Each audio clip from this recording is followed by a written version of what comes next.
that we're all live on YouTube and everything's going well. Hello, everybody. Today, we meet off Doom. We're going to be doing the pro war between ODM and XMT, and I'm very much looking forward to it today. Thank you very much for tuning in. Thank you very much for spending your time with me. If it is a Monday, if it's a Tuesday, if it's a Wednesday, I hope you're having a fantastic day thus far, and I hope today, this video / stream makes you feel better. We're doing the ODM versus XMT Pro War, and I'm very much looking forward to commentating it. I've got the wonderful Dav with me at the same time, so we're going to go ahead and say hello to him. We've got a couple of replays, and we have to do a couple of things here and jump into it. But we're going to be jumping in and speaking to Dav real quick. Zetran, how are you doing, handsome? Good to see you, buddy. Hope you're doing well. Right. Dav, how are you doing, matey? Good to speak to you. Doing good, doing good. Thank you very much. How about yourself? Cannot complain, cannot complain. Are we ready to crack into some replays here, my friend? Which one do we think we're going to jump into to begin with? Well, let's start with a longtime friend of my channel, Rider of Rohan, facing off against Rocket Roo with Nurgle versus High Elves. So, Roger that one. I'm gonna let's go ahead and click watch replay, and we'll play it at the same time. Love to see that. Love to see that. So, Riders of Reader. Yeah. Did you say Riders of Reaver?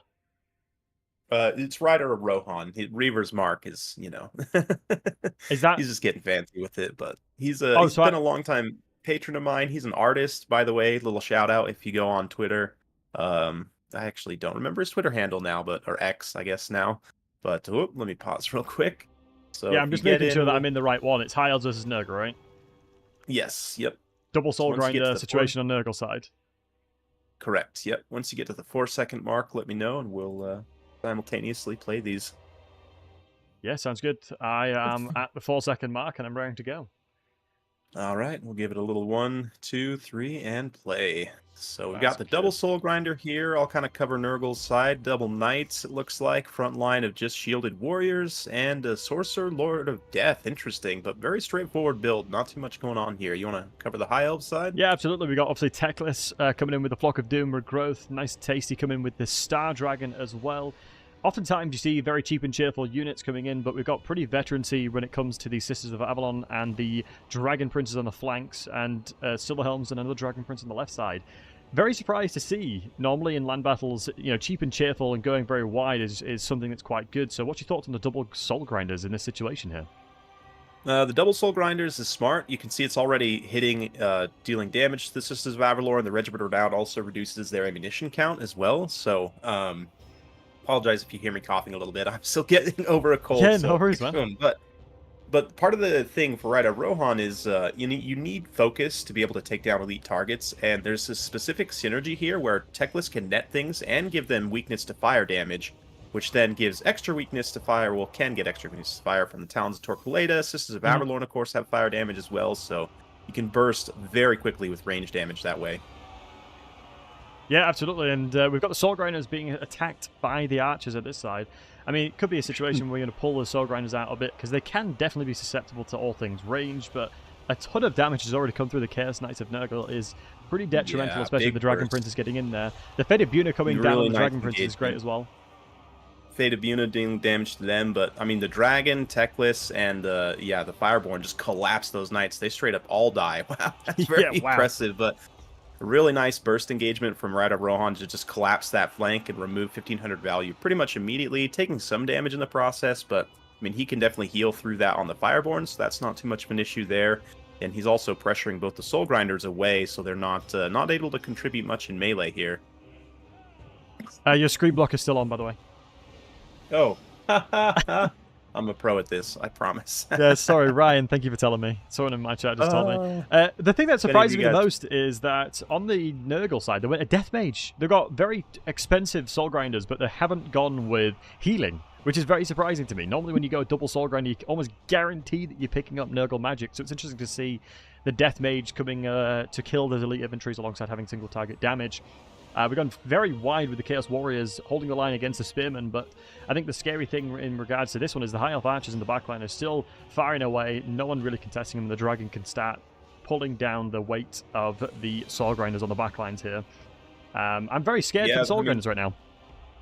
They're in trouble for sure, and despite the damage taken, you know, even the High Elf leadership is such that these handful of Sisters of Avalorn are still going to hang around, but more importantly, the Talons of Torquelada, of course, are providing that extra weakness to fire. Although dragons don't do fire damage anymore, I think it's kind of a weird change they should probably reverse. The Fireborn definitely do, so the Talons of Torquelada can kind of just shoot whatever the Fireborn are fighting and give them a massive damage boost.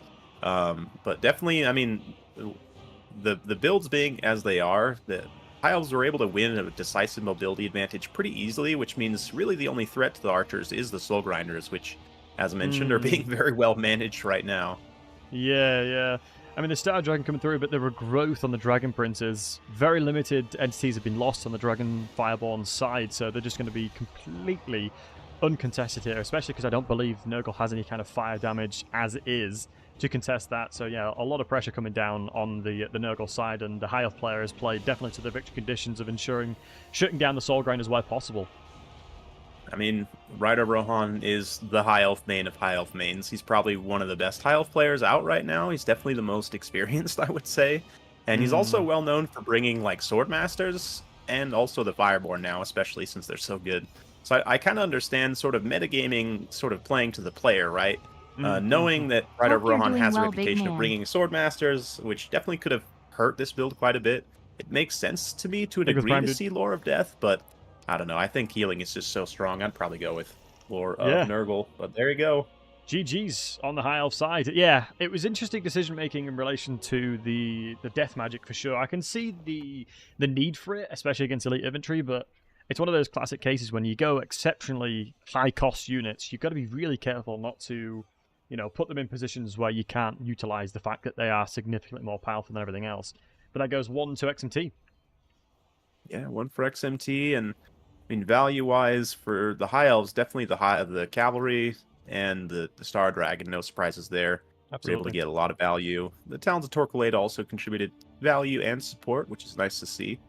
On Rocket Ridge side, you know, I don't totally hate the build, but at the same time, I just don't think that Chaos Warriors do a lot for you here. I don't know. I almost would rather see like more cheaper units, then give some extra like mobility, like hounds and stuff, maybe to chase weakened or routing units. But anyway, we have a lot of replays to get to, so let's get on to the next one. Let's go to Ziphius Icy. Yes, just go down the list. Its current year is Icy. He's also a friend of the channel. It sends me a lot of great replays. Zephos also is well known to be a very strong player. He's beaten the crap out of me many times over the years. So it's good to see Wood Elves coming back in as well. Like, often for a long time, I'm clicking watch replay, and I'll pause it at 4 seconds again. For a very long time, I never saw Wood Elves. I feel like they have not had their time in the light, but nowadays, they're definitely starting to show that they can contend against some of the more popular factions here. Yes, they got significant buffs in 5.1. They were sort of widely seen as one of the worst factions. I mean, they could be good, but it took a lot to be good with them, and if you were, they were sort of like mid-tier at best. But with some of the buffs they've had recently, they are definitely clawing their way back for sure. So I'm here whenever you're ready. Let's... Oh, shoot. I'm at 8 seconds. Sorry. Oh, no worries. Let me just... 5, 6, 7, 8. We'll count it off like we're doing a musical. Absolutely. All right, so I'll quickly start with the Wood Elves. We're going to have some fast action here, so get through it. Glade Lord, got some Way Watchers nuking that Chaos Knight, got Wild Riders going for a quick charge, and Spears to back them up with a Blade Singer in the back. You want to quickly run through those Dark Elves about to get smashed? Dark Elves, it's Slaanesh, right? Oh, Slaanesh. I almost got confused. Yeah, the I was like, am I in the wrong replay here? We've got the Chaos Knights, No, Slaanesh, we've got the Fiends. It's a very popular build that I'm seeing a lot more. Double Fiends, triple Fiends, excuse me, is a super powerful thing to contest with. A lot of devoted Marauders alongside the Chaos Furies. Obviously, since the Entity editions, it's just seen across the board for all Chaos factions. But when it comes to the Herald of Slaanesh as well, coming in with the Paven of Slaanesh, seems like such a popular pick, especially with the Rampage tokens now available. You can throw that down on anything. They don't have to have a percentage HP threshold, but yeah, definitely a relatively wider build on the Slaanesh side. But let's see if they can wrap around and start doing some damage here. Massive shame about the Chaos Knights Slaanesh getting netted up and pressured out, but the Glade Lord's been caught out here. Yeah, Glade Lord getting surrounded by the Fiends. Fiends are extremely fast, and Fiends actually in 5.1 also got a model increase, which is I think why you're seeing a lot more of them now. It's just Makes sense. model increase is one of the biggest buffs, obviously, that a unit can get, but Slaanesh countercharging pretty heavily here. Wood Elves have had to bring up all their spears and kind of screening the Way Watchers pretty effectively. Way Watchers haven't taken much damage, but let's see how things develop. Yeah, the cavalry has done a fantastic job to protect against these Furies, pressuring the back lines of the Way Watchers, so fantastic job from the Wood Elf player here, but the balance of power is starting to even as the Slaanesh player gets into the back lines and starts pressurizing some of the more squishier units. A summon has just come out as well, and we can see that, you know, in this situation it's quite difficult, especially when you've got so many of your Way Watchers in the back line susceptible to be attacked like this one. You know, what can we see the Wood Elf player do? Start pulling some cavalry back, and then we can see it. Yep, you see immediately the countercharge, and Furies are quite flimsy even after the buff, so a countercharge from something like Wild Riders should shut them down pretty quickly. And then the Hawkeyes, their Regiment of Renowned status, 36 melee defense, they really didn't take much damage from that. They didn't even have to burn their Smoke Bomb either. They do have a little like speed debuff Smoke Bomb AoE they can use if things do get close, but didn't even feel the need to use it there as Furies were easily shut down by the Wild Riders. Yeah, fantastic usage of the backline units coming out from Slaanesh, making sure the Fiends are putting pressure out where needed. You know, the cavalry is obviously doing what they can regarding the Wild Riders and their anti-large, but when it comes to your backline units getting routed off like this, it can get quite scary, especially with the Furies still chasing, but they are disencouraged currently. A lot of pressure coming down. You see that Smoke Bomb go off. He was trying to snare those Fiends before they got into the Hawkeyes, but just mistimed it barely. Now gets hit by Narcissism. Silenced, cannot move. Nice. Yeah, I didn't realize they silenced. Is that a buff? It must have been a buff recently, because I don't think it silenced beforehand. I think, did it do damage? I think it was a mild change, but definitely this is very strong. I mean, obviously, if he had hit the Way Watchers, the Hawkeyes, even before they used that Smoke Bomb, they wouldn't have had the option to, but they mistimed it anyway. And at this point, this Slaanesh rush has landed, and it looks pretty bad for the High Elves. Yes. Yeah, I think they're definitely going to have to be careful. Yeah, the Wood Elves need to be a wee bit careful there, especially because of the fact that the rush, as you rightfully call out, the Fiends, the Chaos Knights are all moving as one and putting pressure down, and it's very difficult, especially with the malformed amount of units here. It is absolutely a cluster right now, and we have to wait and see if the Wood Elves can start regaining control of the battlefield, starting to use their middle lines to protect the back lines, but it seems it may be a little too late, especially with how, you know, demolished their frontline units are, and the the backlines are starting to get pressured at the same time as well. Yeah, well, and like magic-wise, the Branch Wraith doesn't have anything big burst. It has just, kind of slow damage, slow healing on both its spells, so there's not really a big, like, impactful ability that could potentially come in and change things. I think Slaanesh pretty much has this one locked down. Yeah, I do like the Miasma choice as well, especially there to try and counter some of the Slaaneshi speed, but I do think Strider on every single Slaanesh unit was a bit of an interesting change, and I'm almost certain we're going to be seeing a lot of Slaanesh coming into the meta nowadays, because Strider is so much more impactful than people assume, especially because you get zero movement penalties by terrain, which is absolutely incredible. Especially, obviously, with utilizing the devastating flanker going around the outside, as they do say. But as you just rightfully called, the writing's in the wall, and now I believe all the they just write it out. GG's. Let's have a look at the value here. Another for XMT, and I mean, Wood Elves side, they tried their best, but I mean, the Blade Singers got pretty close. Way Watchers, a little bit of a mixed bag. Wild Riders were probably the highlight, but quite an effective rush. That triple feed, man, I like that a lot. Yeah, I mean, it's one of those things where they are so unbelievably squishy, the Fiends, but you need uptime on these, and especially with the triple Furies, double cavalry, you just don't have that opportunity, especially with the summons of the Furies coming through as well. Just makes it so impossible, because it's a case of very equal count of units coming through, but this, the quality coming out from each side is a bit of a disparity, because I think the Wild Riders definitely do struggle against the Fiends, but as long as the Fiends are going for those devastating flanks, it's just absolutely brutal. But you can see Chaos Knights 1.6k value, not too bad. And yeah, the Fiends, wow, 1.2, 1.6, and 1.8 value. That is incredible on the Fiend side, but there wasn't really anything on the Wood Elf side that was like, wow, you performed exceptionally above the mark of your cost, right? There wasn't anything that kind of did similarly to what Slaanesh did, just trying to hold back the insane line of them. Yeah, it felt pretty overwhelming. I mean, between what? Well, you've got 4 Furies, including the summon, Yep. 2 Knights, 3 Fiends. That's 9 mobile units to have to deal with. Like, there's only 3 Wild Riders, so they had their work cut out for them for sure. But shall we move on? Yeah, absolutely. Do you want to go Grut versus Nerexa?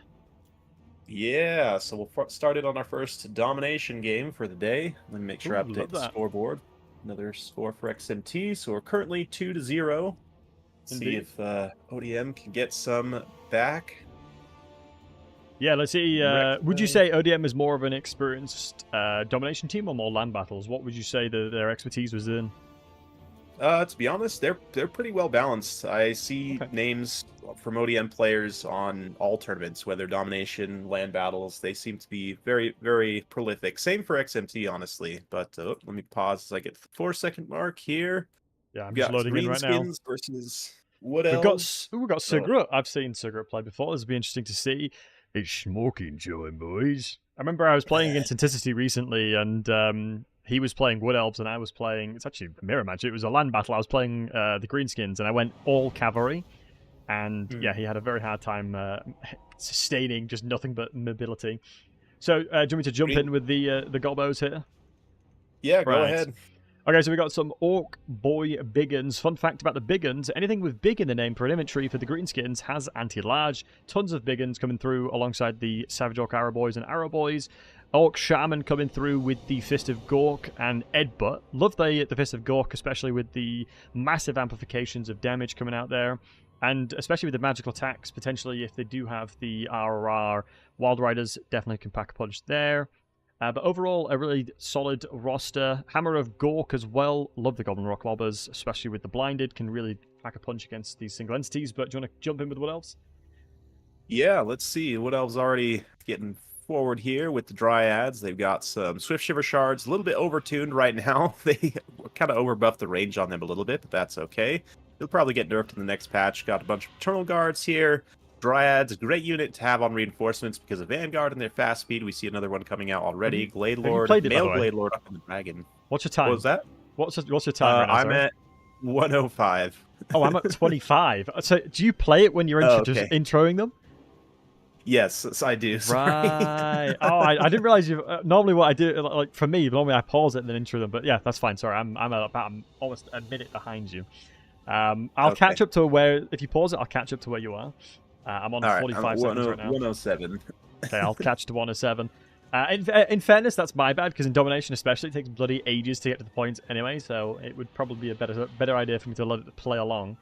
But we do see the cap, obviously the quick caps. I'm not sure if you can see this, but point 2 and 3 is now being contested by the Wood Elves. Point 1 being contested by the Greenskins. I'm now at 104. Is that where you're at?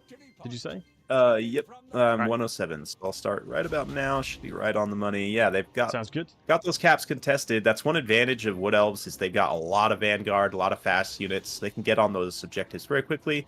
Greenskins could choose to Vanguard here with a bunch of goblins, but it's incredibly risky because you just get face charged by Wild Riders and die. So yeah, it makes sense for the Greenskins to go with a little bit more of a slower push here. Nice combined arms. You know, they've got the cavalry in reserve, all their infantry up front, a little bit of artillery, archers. It's, tactical Greenskins. Yeah, absolutely. Definitely trying to smoke here, but the Dryads definitely can trade up really nicely against pretty much all infantry that the Greenskins can put into the battle, but they don't have too many of them. But Greenskins have contested point 3, pushing them back. One of the great moves is just trying to attack them and hold them back beyond the point, so they can't have any capture weight there, but looking to try and push from point 1 to contest some of the point 2s. Yeah, we've got quite the engagement developing here in the center on that point 3 with a bunch of Dryads now rushing in. I'm wondering, the Dragon, yeah, I was going to say, I think it wants to land here and not have to face this archer line, so if it can get in, maybe use some tools to try and burst these archers off. But, I mean, Orc Arrow Boys are not pushovers in melee, so they're not going to just immediately fall over. Yeah, definitely a good charge in the middle as well. The Broken Tusk mobs pushing down and pressurizing the Dryads to support the Orc Boys, because Orc Boys definitely would never win that. We can see the Lobbers are trying to contest and support with the Blinded, making the Dryads effectively useless in melee. The Biggins definitely can start trading up, and obviously, as you have rightfully mentioned, there's a massive blob developing within the middle. The Goblins are starting to throw themselves in there at the same time. And we'll have to wait and see if these Orc Biggins can start pushing back from these Eternal Guards, because point 2 is really minimally contested here.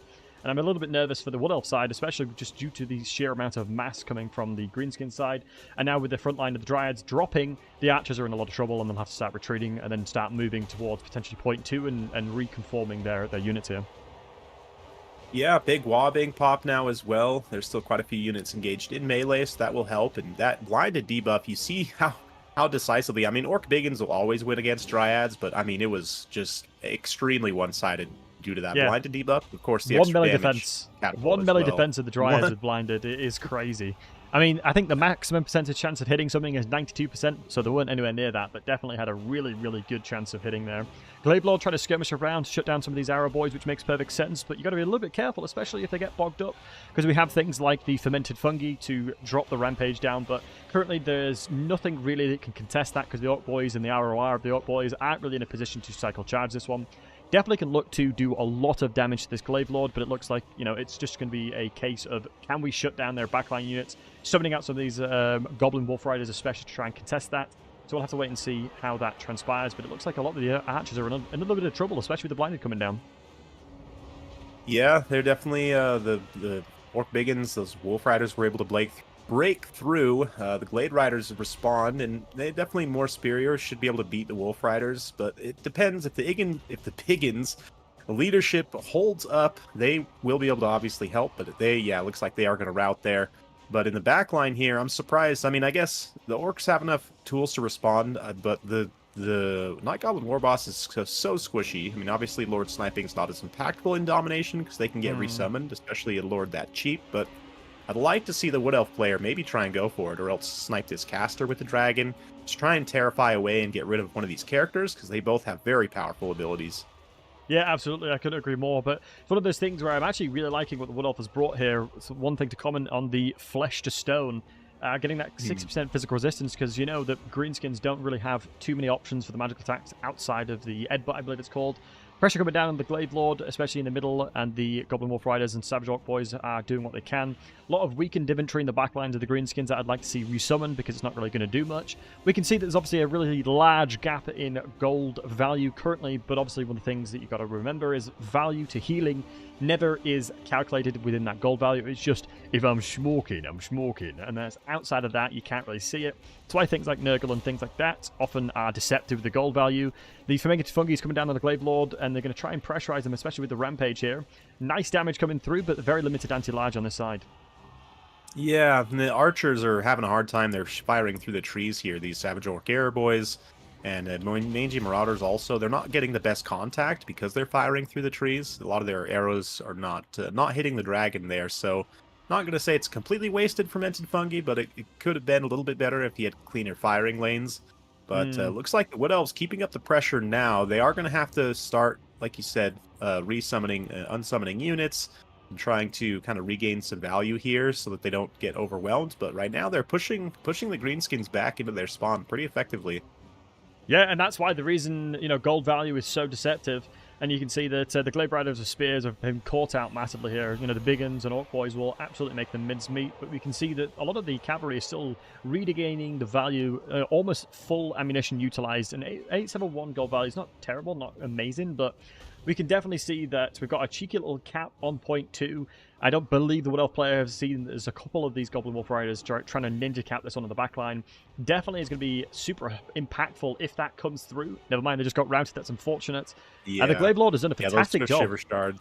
Yeah. They're right on point. And now with the Wood Elves, light cavalry coming through to starting to secure that point number 1. The Glaivelord's just kind of hanging out for the time being, taking some pot shots from the air, trying to decide where he wants to land, but yeah, right now it's not looking great. Spite of the bad moon, a little bit of extra anti-large on those Orc boys as they move into support on the Wild Riders, but that Night Goblin Warboss just getting circle beaten by Wild Riders, and then the dragon comes, and then it's all over. Yeah, you don't want to be in a squig when it comes to a dragon fight, especially. One of the things I'd like to see is getting rid of this Hammer of Gork, because you need things in the front line to protect you here. You know, the catapults really aren't going to do too much, just to get them summoned back and see what we can resummon onto the battlefield. The gold value is definitely starting to turn back into the favor of the Wood Elves, especially with the triple cap basically coming through. significant amount of pressure on the greenskin side. You know, they're losing a little bit of pressure, especially because of the fact that they had so many of their weakened infantry still on the battlefield. We can see things in the backline here.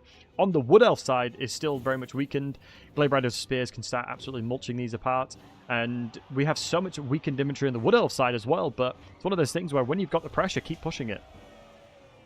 Yeah, I mean, some of these you could maybe unsummon, but like even the way of the Swift Shiver Shards, they don't very low HP. 30 models though, still with that amount of ammunition, can still get some work done. So it makes sense to kind of the archers at least let them hang around. But I don't know. I might like unsummon these super wounded Eternal Guard. Like they're maybe, or maybe you just throw them forward and let them die and unsummon them manually that way. You know?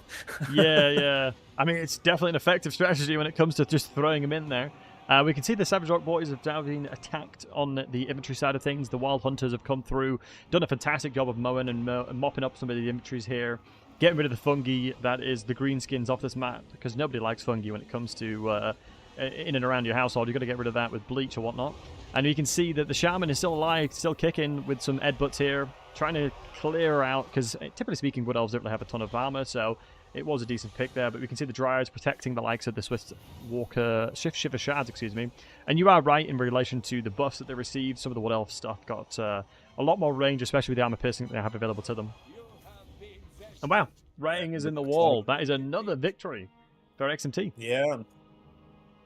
Another victory for XMT, and nice to see Wood Elves too on Domination. The male Glade Lord there, I don't know, I didn't highlight it too much, but he carries the Helm of Discord, which is definitely one of the best items in the game. Massive AoE 24 attack and defense debuff on all enemies, so just synergizes great when you're trying to melee push onto an objective, and worked out very well for him here. The Dryads able to perform pretty decently. Obviously, Swift Shiver Shards being overtuned definitely helps. They get all great value. And then, yeah, on the reinforcements, definitely the Wild Hunters of Kurnos, they, like the Fireborn, got their AP values flipped, so they are extremely strong now. And even the regular Wild Riders, I think, had some buffs. They did pretty decently. But overall, great response from the Rex's reinforcements. You want to take a look at Sir Groot's value? Yeah, so Sir Groot coming in with only a 92 gold value in the Night Goblin War Boss. I mean, when you bring this Goblin War Boss, you bring him for the Fermented Fungi. We never saw that land correctly. A couple of goblins getting a couple hundred. You know, most of the inventory on the greenskin side never really paid for themselves. Apart from potentially the Orc Boy Biggins did a decent job. A couple of the archers did all right, but then the Hammer of Goblin Rock Robbers definitely helped in the early exchanges, but then they just didn't have the oomph that was required, because you can see from the reinforcement perspective of Sir Groot, most of it's mobility. And there's no capture weight when it comes to mobility. I feel like sometimes, you want to look for those cheap and cheerful engagements, but we never really have anything that was able to contest the Knight, the Glaive Lord. But overall, just reasonably decent. So 400 around the board, basically for most of the cavalry. And I just think that one of the most overperforming units within the roster of the Greenskins was, in actual fact, the Goblin Wolf Archers RR 971. I believe that's probably the highest gold value that any of the units got, which is interesting because they were summoned relatively late into it. I think that was potentially pop shots into the Glade Lord, but I think one thing Nerexa did a fantastic job of is just not panicked. Just understood what the victory condition was and played towards that exactly to the T, even though they were down a significant amount of gold value early on. But just their reinforcements came in clutch, especially since they had so much inventory. But let's continue on and find the next one. So this would be VC versus BM. Let's see here. Yes, yep. Right, click and watch. And confusingly enough, the player named Von Karstein is not playing the Vampire Counts. They're playing... Yeah. So we got Sailinator on Manfred. No one likes Manlet, but we'll see. Morg, I believe, on the Von Karstein side. So yeah, that's going to be interesting to commentate, especially, like you mentioned, as you rightfully said. The Von Karstein person is on the other side, as we've got Manfred Von Karstein, but I'll wait for this one to come through. All right. I'll pause it at 4 seconds, and then we can start introducing. So pause at 4 seconds, and then I'll play it once you're ready, and then we can start introing. All right. I'm ready. Okay, sweet. Let's do it. I'm going to jump in with the Vampire side. We've got the Dire Pact RR Wolves. Love to see some of that usage, especially with the RRs, the Anti-Large coming in there. Blood Knights coming out as well. We've got the Necromancer with the Forbidden Rod. Great usage of that, especially with the regeneration. Manfred on the Old Dragon, one of the most powerful casters, I believe, when it comes to that. It's the double Blood Knight situation, some Crypt Horrors as well, and a lot of cheap and cheerful inventory when it comes to the side of the vampires. Yeah, skeleton spears, wildly cost-effective for how cheap and garbage they are, but Centaurs and throwing axes, kind of doing some skirmishing initially. We've got 2 big beasties, which makes a lot of sense in this matchup. Bloodbrute Behemoth, of course, elite anti-large, self-healing, got all the things you need.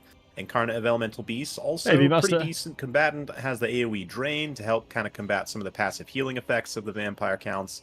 Ungor Spearman Herd, just to pad out some numbers. Morgar can get some spawn summons, which will help kind of equalize numbers, and again, help, since the vampires get summons, you know, why not also bring your own? And then we've got Bray Shaman Lore of Wild with Traderkin, massive single target AoE damage. I mean, single target AoE doesn't make a lot of sense, but like single target damage scaling like Spirit Leech, right? But in an AoE. Very cost effective as well. It's effectively like a final transmutation, really cost effective for the price. Yes, it's better than Final Transmutation in terms of cost effectiveness for sure. It doesn't do quite as much damage, but doesn't cost quite as much also. But it looks like they're very quickly just going to rush on in. I mean, not else a lot to do. Yeah, absolutely. We've got some Spirit Leeches coming down on the Incarnate Element of Beasts, trying to pressurize that one wherever possible. The Blood Brute absolutely smashing on the way towards the Necromancer. I am terrified if I'm this Necromancer. I've been resummoned and I'm resummoning things, but I would not like to be raised again. We can see a lot of pressure dropping down there. It's one of those things where Manfred's going to have to start putting some pressure, goes with the breath attack, and just seeing what they can do to keep them alive. A lot of things are being pounced on the Necromancer, so I'd love to see some of the infantry and the Blood Knights coming into this absolute carnage fest as well. Yeah, let's see if they... where they're... Looks like the Blood Knights kind of getting occupied. Ooh, we got some Minotaur's great weapons out on the flank there. They're going to come in for a countercharge and smash it up. Yeah, the Blood Knights... kind of getting distracted on these useless flank engagements. Really need to stay focused on this center and like be cycle charging these big single entities, but that Necromancer's having such a bad day. Oh, yeah, that is not good. We got the final transmutation, the Traderkin coming out alongside with the reduction of speed, so that must have been overcasted. Terrifying levels of damage, 50 to 150 I believe it was, and already perished here. Genius and great usage of the single entities on the Beastman side, but I think the Blood Knights, we definitely called out. It's one of those things where they are exceptionally powerful when it comes to the cycle charging due to the 79 charge bonus. That is such a massive amplification of damage, and sometimes in these situations, instead of going for those blob fights, just looking for the individual cycle charging of those Blood Knights may have, netted a lot more value, but the Gorgon is going to absolutely slap Manfred if he doesn't get away from this. Yeah, and the part of the spawn summons, too, is that the Beastman spawns give poison, and of course they have great mass, so you can potentially use them to help trap. Like, Manfred was at least momentarily trapped from the spawn there before he got pushed out by the Blood Brute, but yeah, just such a great unit for trying to tie down like a flying single entity here, and the single entity killing power, the monstrous power from the Beastman is just unmatched here. Vampires are having a pretty tough time dealing with it. Yeah, absolutely. And one of the things we need to call out as well, especially with the Blood Knights, is they have hunger. So if you're putting them in skirmishes where they can actually sustain themselves nicely, they will infinitely print value effectively. But we can see the Traderkin, coming down on the Blood Knights, especially with a lot of the pressure that's down here. Chaos Spawn was a great idea, as we've called out, just to blob things down and put a lot of mass here. Cycle charging through the Gorgon, doing a lot of damage, and the thing that's scary, especially due to the strength of flesh while in melee, 0.15% healing, which is quite a significant portion, especially due to the 11k basic HP. Manfred's getting a little pressurized, but we can see obviously the indication of the heck kind of keeping him nice and healthy. Doggos are chasing these Centaurs, looking for a tasty meal, but we'll see how that transpires. Another summon coming out, that's devastating. That was... Oh my god, that brought a tear to my eye. That spawn block right there probably just won the game. It might have, because Manfred had a pretty clear lane to escape. And I do have to call out as well, the Dire Pack have been doing a great job chasing these Centaur throwing axes around, doing damage to them, making sure they can't really contribute, but it might not matter too much if Manfred gets killed, and it looks like the Dire Pack do come in to kind of screen the spawn, and they might be able to spring him loose. The Minotaurs are going to come for a side charge, but he just barely gets back up into the air just in time. To avoid that. Manfred survives for another couple of minutes at least, but we'll see where things go from here. Yeah, we still got a couple thousand that Manfred can actually heal up here, but the Centaur throwing axes are doing a great job of skirmishing Manfred here, so we can't have him stationary like this. You need to keep mobile, you need to keep moving. One of the things I often say when I do beginners tournaments and tournaments like this is simplify your victory conditions. Yes, the dire walls are fantastic and what they're doing in this army overall, has done a really great job, but are we overemphasizing the the dire packs to try and look for those skirmishes? Well, we have really, really massive cost-effective units like Manfred, and we obviously have the Necromancer and things like that. It's like, how do you balance, looking for simplifying your rich conditions and looking for things that can really make a massive difference there? But as we can see, just a slap into Manfred as to, said... Get swatted. Yeah. Swatted out of the sky. I mean, I like the snipe attempt there. That was a good opportunity attack to try and get rid of the caster. Just didn't quite get away in time, and as soon as Manfred goes, the rest of the army just instantly crumbles. So, as a known vampire hater, I have to say, I appreciate this outcome. I mean, one of those things with vampires is it's like... I think that one of the issues that I have often with vampires is it's kind of like anti-fun. For me personally, like, It's a blob. It's like, what can you do to uproot them, excuse me. Similar vibe for like Nurgle and things like that, but there's definitely things that you can counteract there. But I am a big fan of them in general because they've been nerfed for so long, so it's nice to see them back in the limelight. But equally, Selinator, one of those things where the Blood Knights, only one of them got 1.1k, the other one got 251 here. We needed to look for those cycle charging. I don't know if you agree, so I'm happy to discuss this, but for me personally, in that scenario, when you saw the Necromancer kind of being charged in, if you have your Skeleton Spearmen to try and blob up, put summons there, and then just bring those Blood Knights to try and cycle in continuously, just to try and shut down these single entities, because if I'm honest, the Gorgon and the Incarnation of Elemental of Beasts die very quickly when you have that insane amounts of injection of anti-large plus charge bonus. They would have died very quickly with those cycle charges, so... what else do we have? Manfred's on 1.6k value. Necromancer only popped in with 152. Obviously, the Zombuanis aren't going to get too much unless you're Helm and Ghost, but that doesn't really count in multiplayer. Skeleton Spearman's got a decent amount of value. Like we said, the Dire Packs did a great job with 1k value, but one of the Crypt Horrors actually came in 1.2k value. But yeah, what's your thoughts? If you were in that scenario, would you have tried to look for isolations, especially since the Gorgons and the Elemental Incarnates of Beasts was, sort of isolated by themselves? Yeah, especially on that initial push through. Like, once they had time to sort of develop that push, you had like the monstrous infantry, like the spawn summons and so forth. Once those were able to assist, it would have been a little bit hard for the Blood Knights to get in, but especially in that first, minute or so after they engaged, you could have had some opportunities for some rear charges. I also think, speaking of monstrous infantry, like you could have maybe used the Crypt Horrors more as like blockers. Basically just switch where the Crypt Horrors and the Blood Knights are. Use the Crypt Horrors to block on the flanks while the Blood Knights support the monsters in the center, basically. I probably would have just switched those two. And I don't know, from a build perspective, I also would like to see maybe a little bit more passive healing from the vampire counts. It's basically impossible to protect Mortis Engine against a build like this. Yeah. But you can almost use that to your advantage, where like here the corpse cart actually could have been great bait. In like you see your opponents trying to focus hard to take that out, right? You can then allocate your own resources to try and counteract that to a degree. But definitely a fun game. Shall we go to the next one?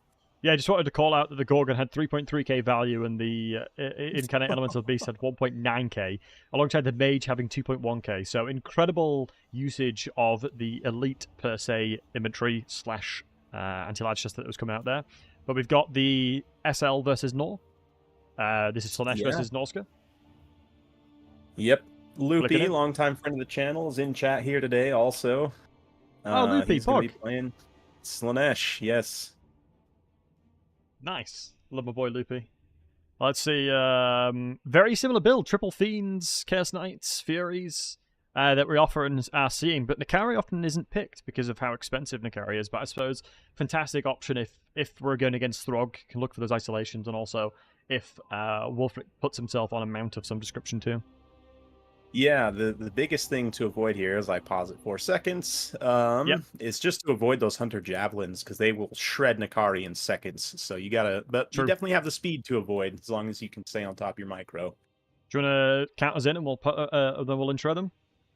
Yeah, let's do a quick 1, 2, 3, go. And I guess since you started on Nakari, why don't you finish up with the rest of Slaanesh? Yeah, absolutely. So we got the triple Fiends of Slanesh coming through. Fantastic at those isolations with Devastating Flanker. Tons of these devoted Marauders alongside the Hell Scourges. A bit of a hybrid there just to look for each and every one of the opportunities. Obviously, Hell Scourges are fantastic against infantry, and the likes of the Spearmen against anti-large. The double Fiends, Furies, excuse me, coming through. And yeah, over to you. Yeah, for Norska, very fun faction, sort of unloved. They've been too long without any updates. But for this build here, got a mess of Marauders up front, including some champions who are quite sturdy and decently strong. A couple of Javelin Hunters, some Thamir, and Ice Trolls, and Skin Wolves. So we got a nice kind of grab bag of monstrous infantry. Ice Wolves in the back, yeah, Skin Wolves, Wolfric the Wanderer, and what's the caster here? Lore of Metal, Shaman Sorcerer, rocking Plague of Rust and Searing Doom. Yeah, I just saw 10 seconds ago where Searing Doom jumped out to try and hit any of these infantry, but Loopy definitely utilizing his ability. While the Chaos Knights of Slanesh in the flank here, the Lancers version of it, they got a massive buff, so it makes sense to be seeing the Lance variant, especially with the charge bonus. It's actually kind of incredible. Skin Wolves need to be very careful since they are super duper squishy, so they could very quickly deal with that. One of the problems that I have as a player learning multiplayer in recent times is over-rotating. It's definitely one of those things where you've got to be really careful not to over-rotate your inventory here. And I feel like since there's a bit of a battle of mind games coming out, you know, Loopy's going for these cycle charges on these javelins, making sure that they aren't pressurizing anything. And he is baiting them like crazy, which I'd love to see. Bringing in the Fiends and then pulling straight out. Loopy's teasing his opponent here. Yeah, it's almost indirect scouting, right? Like, okay, I know you've got some stuff hidden back there, so let me, like, threaten some things and see what comes out of the woods, right? Yeah, I love that. I love that. That's really smart play. And we can see the Chaos Knights are now looking to flank around, especially since they've a little bit of scouting, like you rightfully said, has been happened.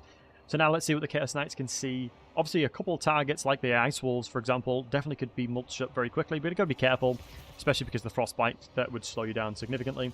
Blobs up in the middle, and most of that actually was friendly fire towards the Mortal Champions. A little bit of a mistake on the Norscan side there. Got to be a little bit careful, especially where you're dedicating your magic to. Really nice play by Loopy, too. Just kind of, like, see that. It's a pretty quick uptime, Searing Doom, so to be able to, like, pull your units back, have the presence of mind to almost, like, pull Wicked into it, I think is a really, really nice play on Loopy's side. But I don't think it'll end up mattering too much, as those devoted Marauders and the Fiends just kind of, you know, they're like, okay, you know what? Who cares about champs? Let's get into those squishy bits in the back line. Yeah, a beautiful cycle charge when it comes to the Furies, dropping in on these Javelins here, trying to shut them down.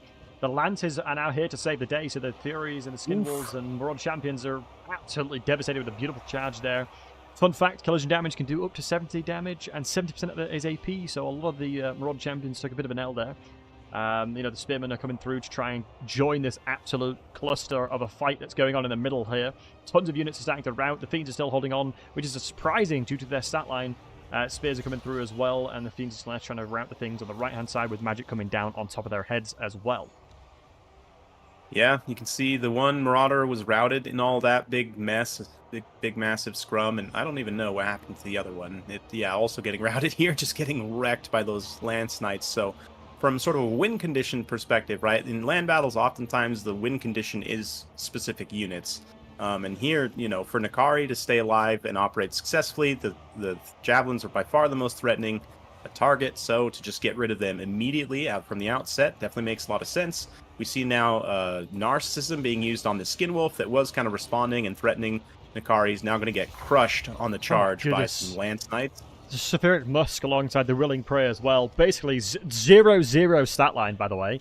That is disgusting. Alongside the Soul Siphon coming out of Nakari as well. Anything that is in the process of routing will take an AoE Mortis Engine at the same time.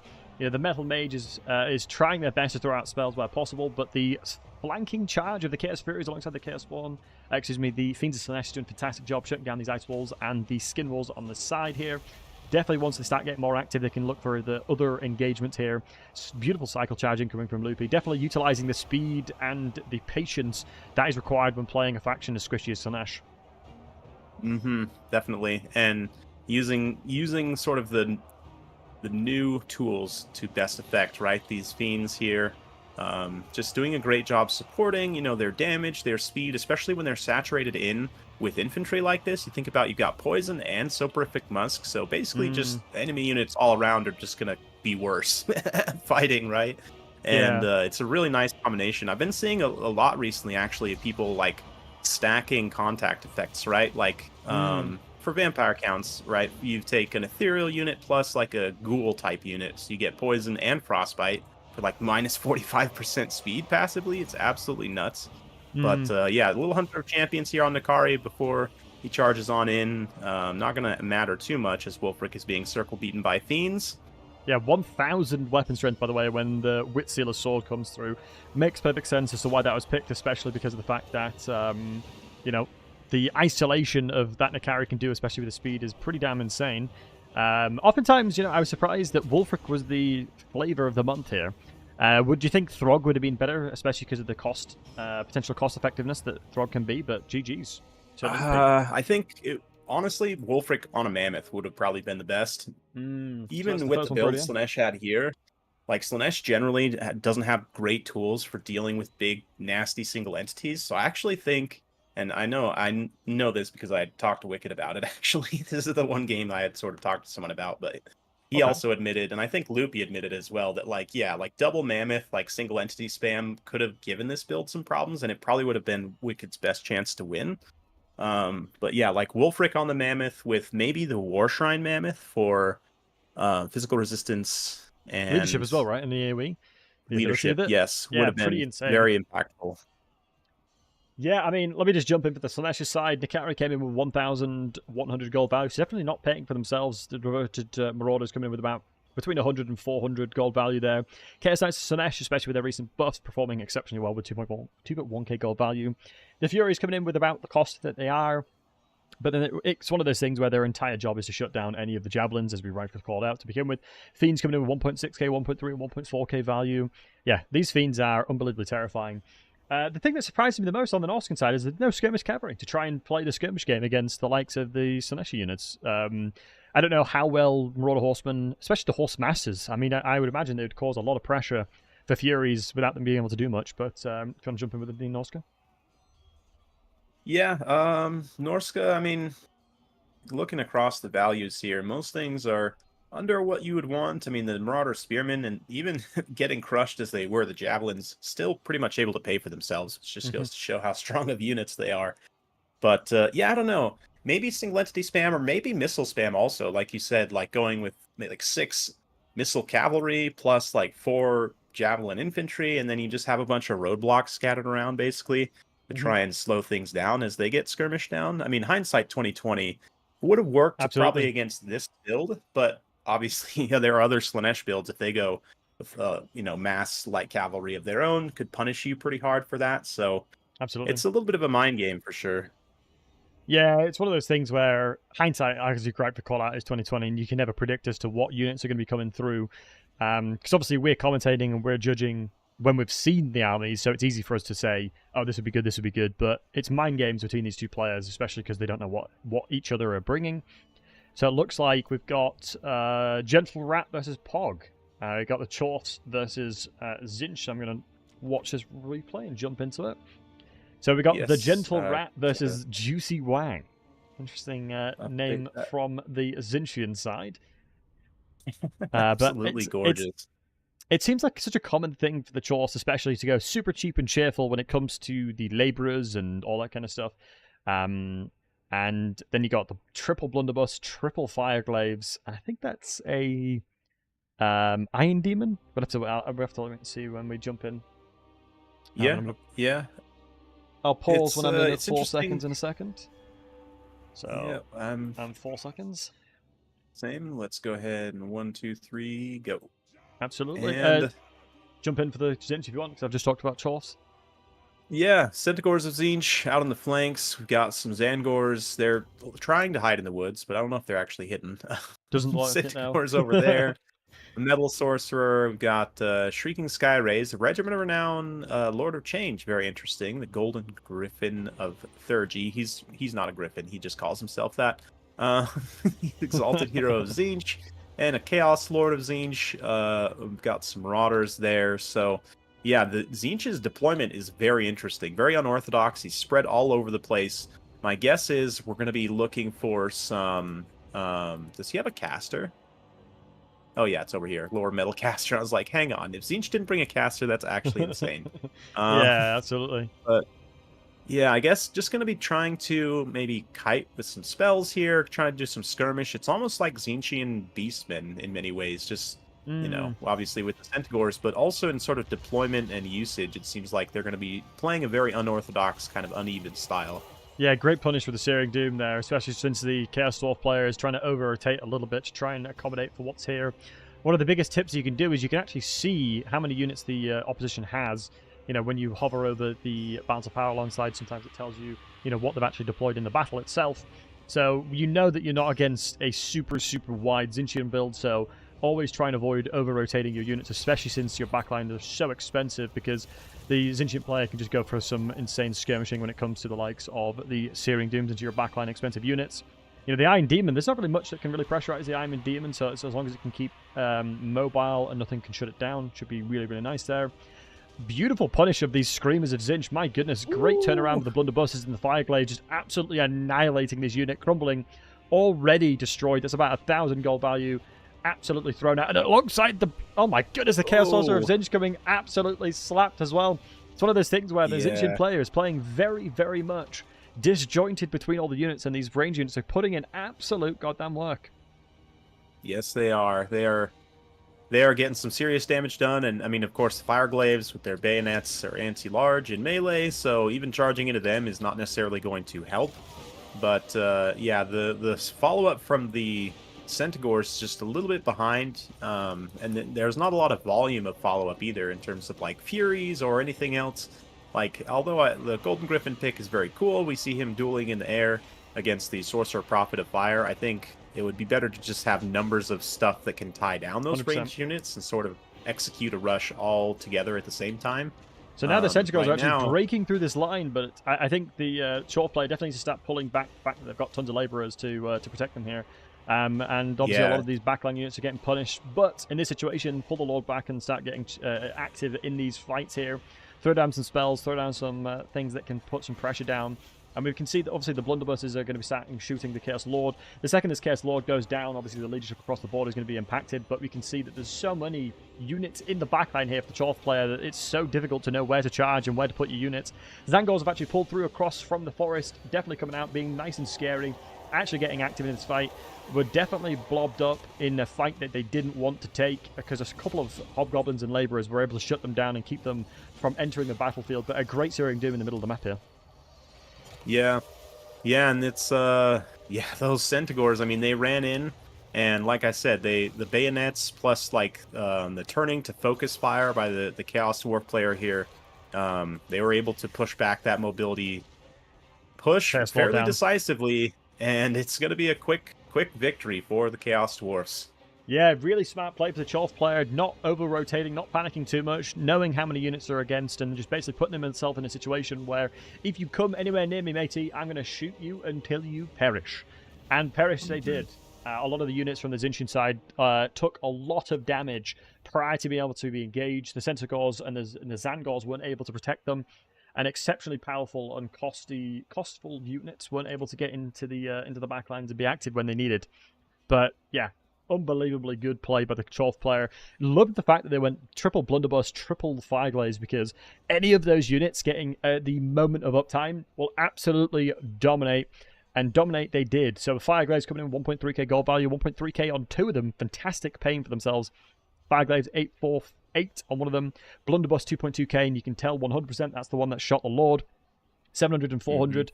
It's one of those things where if you bring three of them and you expect one of them to do well, they do well. You know, if any of them are in a scenario where they're shooting, the Sorcerer of Prophet coming in with the 1.2k value, but that was mainly just pressurizing the Zangors. The armor nerf and I believe the melee defense nerf that they received definitely doesn't put them in a situation where they're powerful. On the Shadows of Change release, they were unbelievably good, especially with the 80 armor. Now it's 50. So obviously Burning Head and things like that puts them in a little bit more of a pressure. All the front line, not really much to comment on. They were basically just holding the line for as long as they could with the cutthroats. But do you want to jump in with the Tzeentchian? Yeah, I mean, not a Not much lot to talk here. about. Yeah, not a lot of bright spots here. Most things Yeah. just kind of struggled to get value. Again, I do like the pick of the Golden Griffin. I don't totally hate it, but at the same time, the Lords have changed. The base unit's not wildly cost effective, so I think it would have been Mm. better to split this out into more numbers of like Furies or other units that could help with that mobile pressure and getting on some of those ranged units. But let's go Are we? now. We're I know we're doing live in 5 minutes. So, what do you want to? How do we want to play this? We want to go. Do you want to do one more replay and then we'll do live games, or should we ask? Yeah, let's do one more. That'll kind of give them the chance to get the lobby set up and get their picks and everything figured out a little bit. But should we jump in with the F Pod versus Alfredino? F-Pod with Or ooh, that Anthony, one's absolutely. Domination. Jumping in. Let's actually, yeah, it's Domination. So let's actually maybe go to Empire versus Grand Cafe, Oops, and we'll I've save already that loaded in. Domination for. Let me jump out. Oh, It's fine. I'm I sorry. can jump out quickly. In fairness, Domination, as you rightly called out, is very very. It's a much longer fight. So let me jump out in this one. Give me Yeah. a second. On My average, PC's Domination games definitely are a bit longer. So Yeah, for sure. Some fantastic games here. So that was another ODM win. So is it currently 3-4? I've got 4-2. 4-2. Sorry, I'm getting ahead of myself then. All right, let's No jump into worries. this one. Battle. And let me load into it. What was the one you wanted to load into? It was Grand Cathay versus Empire. And which one was that one? Grand Cafe. It was Hadriz. And EM. Yep. Watching Yes. replay now. Hey, Corbus.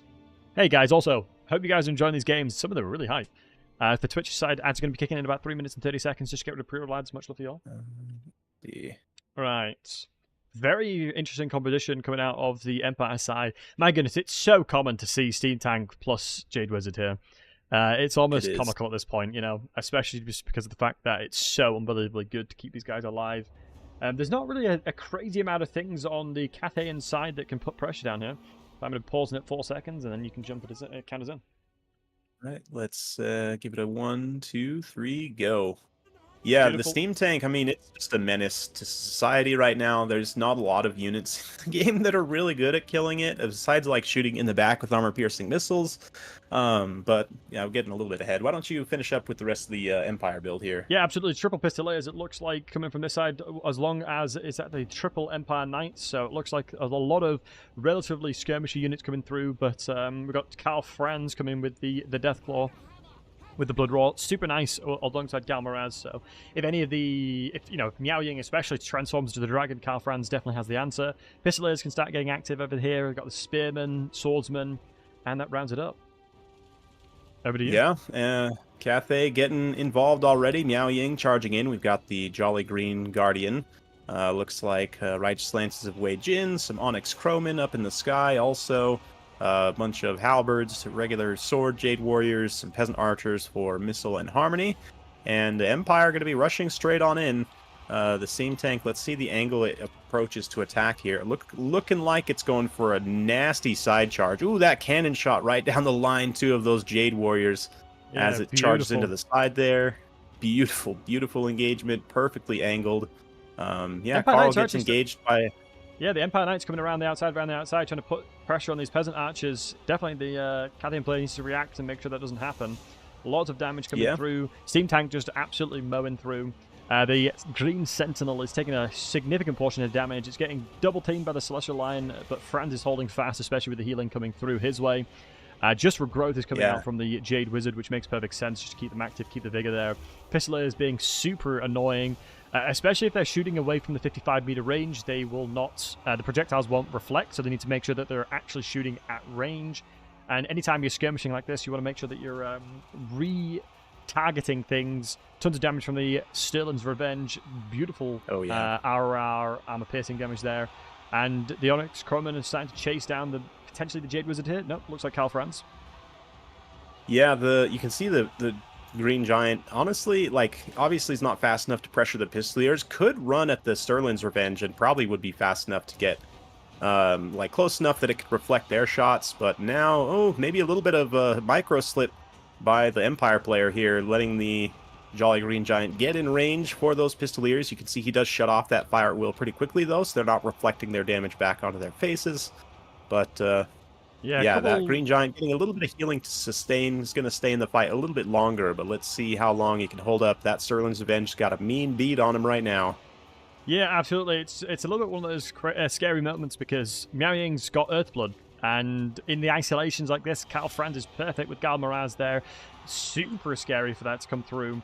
Empire Knights, I think they're in the back line as well, so would love to see them getting active, but you can now see that the Celestial line is trying their best to try and put pressure on Karl Franz here, but the Pistoliers are all raring and active. Healing's going to be coming down in a second, but it's only an Earthblood, so it's only 0.8 healing here. The other cast obviously increases the duration, not the healing.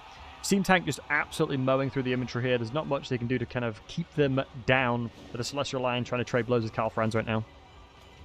Yeah, the Righteous Lances trying to continue pressure on those Empire Knights, kind of rear charge them, are now also supporting this engagement, but that does mean also they're going to be taking AoE burst damage, steam burst damage, I should say, from the Steam Tank, which does get its cannon shot reflected directly back into its face due to the Green Giant, which is, I mean, the Green Giant being able to stay alive now has been super important. Does that Earthblood hit it? Yep, just barely on the edge of that area of effect. This is what we want to see from the Green Giant as well. You know, the Green Guardian coming in and just trying to get active on this Steam Tank. The Steam Tank really can't do much. I feel like the Green Guardian is a perfect counter to it, but Karl Franz looking for those skirmishes and looking for the situations where they can indeed shut them down, which is a great idea. Pistoliers are being chased by the Jade Warriors, but they have no shields and they have no opportunities to do much there.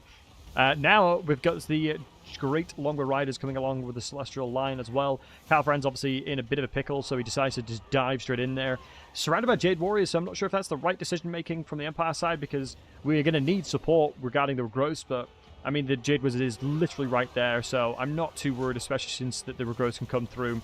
This blob fight looks terrible, but in actual fact it shouldn't be too bad, especially because there's, you know, very limited anti-large, and the ones that do have anti-large have just been routed off the map.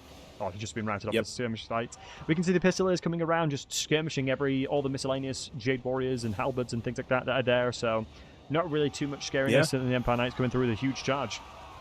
This late game, the Pistoliers can definitely be transitioned into chasing routing units if they need to. Like, there's a lot of kind of tatter units that aren't quite routed yet, but if they do get routed, the Pistoliers can just easily chase them off. Karl, it looks like, is going to be able to escape. Maybe. He gets caught up by those Onyx Chromin a little bit, and his escape is sort of foiled to a degree, but yeah, the Steam Tank moving in to help support Karl, and now direct rear charge into the back of the Celestial Lion does massive damage. The Steam Tank, honestly, even though it's an anti-infantry piece, the charge bonus and the weapon strength is sufficient that if you charge single entities with it, it actually can help. And like there, it was able to block a lot of the models from getting in contact of the Righteous Lances and the Halberds, for example, so Karl took a lot less damage just because this Steam Tank is literally tanking for him. But now with him able to get away, looks like he's going to perhaps look at pressuring Miao Ying here. A little bit more healing from Miao on herself to make sure she stays healthy. Sterling's Avenger almost out of ammunition as well, which means the Green Giant actually, a lot of the threats to it are being removed slowly as it manages to stick around here. Another regrowth on Karl as well. Yeah, the thing that surprises me the most is when is Miao Ying going to go Dragon and start contesting the sky here? Because alongside the Celestial Lion, one thing I really like to call out is the Fearsome Brawl removes immune to psychology, but unfortunately for them, Karl Franz has Terror, and he cannot remove that, and that is the reason why they weren't getting the Terror thresholds coming out. But we're relatively dead even here. We'll have to wait and see how the Steam Tanks can keep themselves alive, because obviously the Green Guardian is still here being an absolute nuisance. In the early stage of the battlefield, I feel like if the Green Guardian was pressurizing the Steam Tank when it was trying to mow through the inventory, could have been a different story, but right now Miao Ying is just trying to run into the inventory here, be a bit of a nuisance, but if we go with a bit of a death box situation with the Pistoliers, Miao Ying can very quickly get pressured off this point here. Yeah, and Karl was able to pick the Celestial Lion 1v1 in the air, route it off, and now the Jade Wizard is chasing it. So one single entity threat removed, and that means that if Karl comes down to engage the Green Giant, he's going to have a lot better of a time. He's not going to be fighting, you know, 1v2 or even 2v2 with the Steam Tank involved, but even still, just getting rid of one of those single entities makes all the other single entities that much easier to kill. And as we say that, Miao transforms. Just going to go full power here to try and fight it out. Yeah, I feel like it may be a little too late in this situation, because Miao Ying had so much aegis on the battlefield, you know, in dragon form, but I feel like Karl Franz kind of was getting away with murder, especially while he was cycle charging the Green Guardian. So I feel like if they were, you know, fighting together, but Miao Ying's now trading blows, really good stat line, because you can't forget that Calfran's melee stat line on the Blood Griffin, or the Death Griffin, whatever it's called, I can't remember, has very limited stat line. And so Miao Ying would always win this skirmish. Yeah, and he popped Galmaraz there, but evidently didn't want to risk taking too much more HP damage, didn't stick around in the fight. I guess now in the air, maybe he wants to seek disengagement a little bit more where, oh no, Carl charging the Green Giant, interesting. Yeah, another regrowth on him. I guess that's going to give him the confidence to move in and try and finish that engagement. As Meow targets the caster, that's going to kind of bring her away a little bit and buy Carl a few more seconds to do maybe a couple more attack animations. Pistoliers, a couple clutch volleys right there. I have to say, Pistoliers are one of my favorite units in the game, so I'm glad to see them. Haven't been as good in Warhammer 3 as they have been in games past, but nice to see them performing quite well here. It looks like, yeah, basically paying for themselves on gold value, so, and tactically also being very useful. But Carl, risky engagement for him as he gets caught by Meow there on the ground. I mean, he's hit healing cap here. That is a depressing thing for the Cathayan players, especially seeing a healing cap coming through, but obviously we can see that Miao Ying's now trying to chase off the Pistoliers as well here. Yep. The Green Giant's also just about been heal capped, but now facing its crumbling, gets the last few volleys in its face and falls very gracefully. And now it's just Miao Ying versus both the Steam Tank and Carl. That's going to be a lot trickier, and the balance of power definitely reflects that at this point. Sorry for interrupting you, but I am. My headset's just died. I'm just changing headsets. Yeah, no worries. No worries. I'll keep it going. Yeah, Steam Tank shots here. Land on Meow up in the sky. Handful more Pistolier shots. They've got, what, 3 more volleys? And one of the reasons I like Pistoliers so much is their missile damage is very good. They don't have a lot of ammunition, but 2 shots per volley, 2 AP per shots, 4 AP. It's like pretty equivalent to a Javelin, honestly, in terms of damage output. Obviously, they're not nearly as good as Marauder Javelins in melee. And Javelin.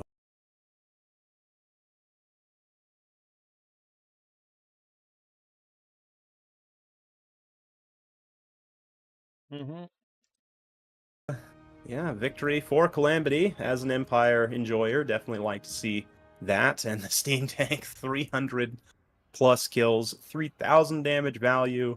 Yeah, just crazy good stuff there.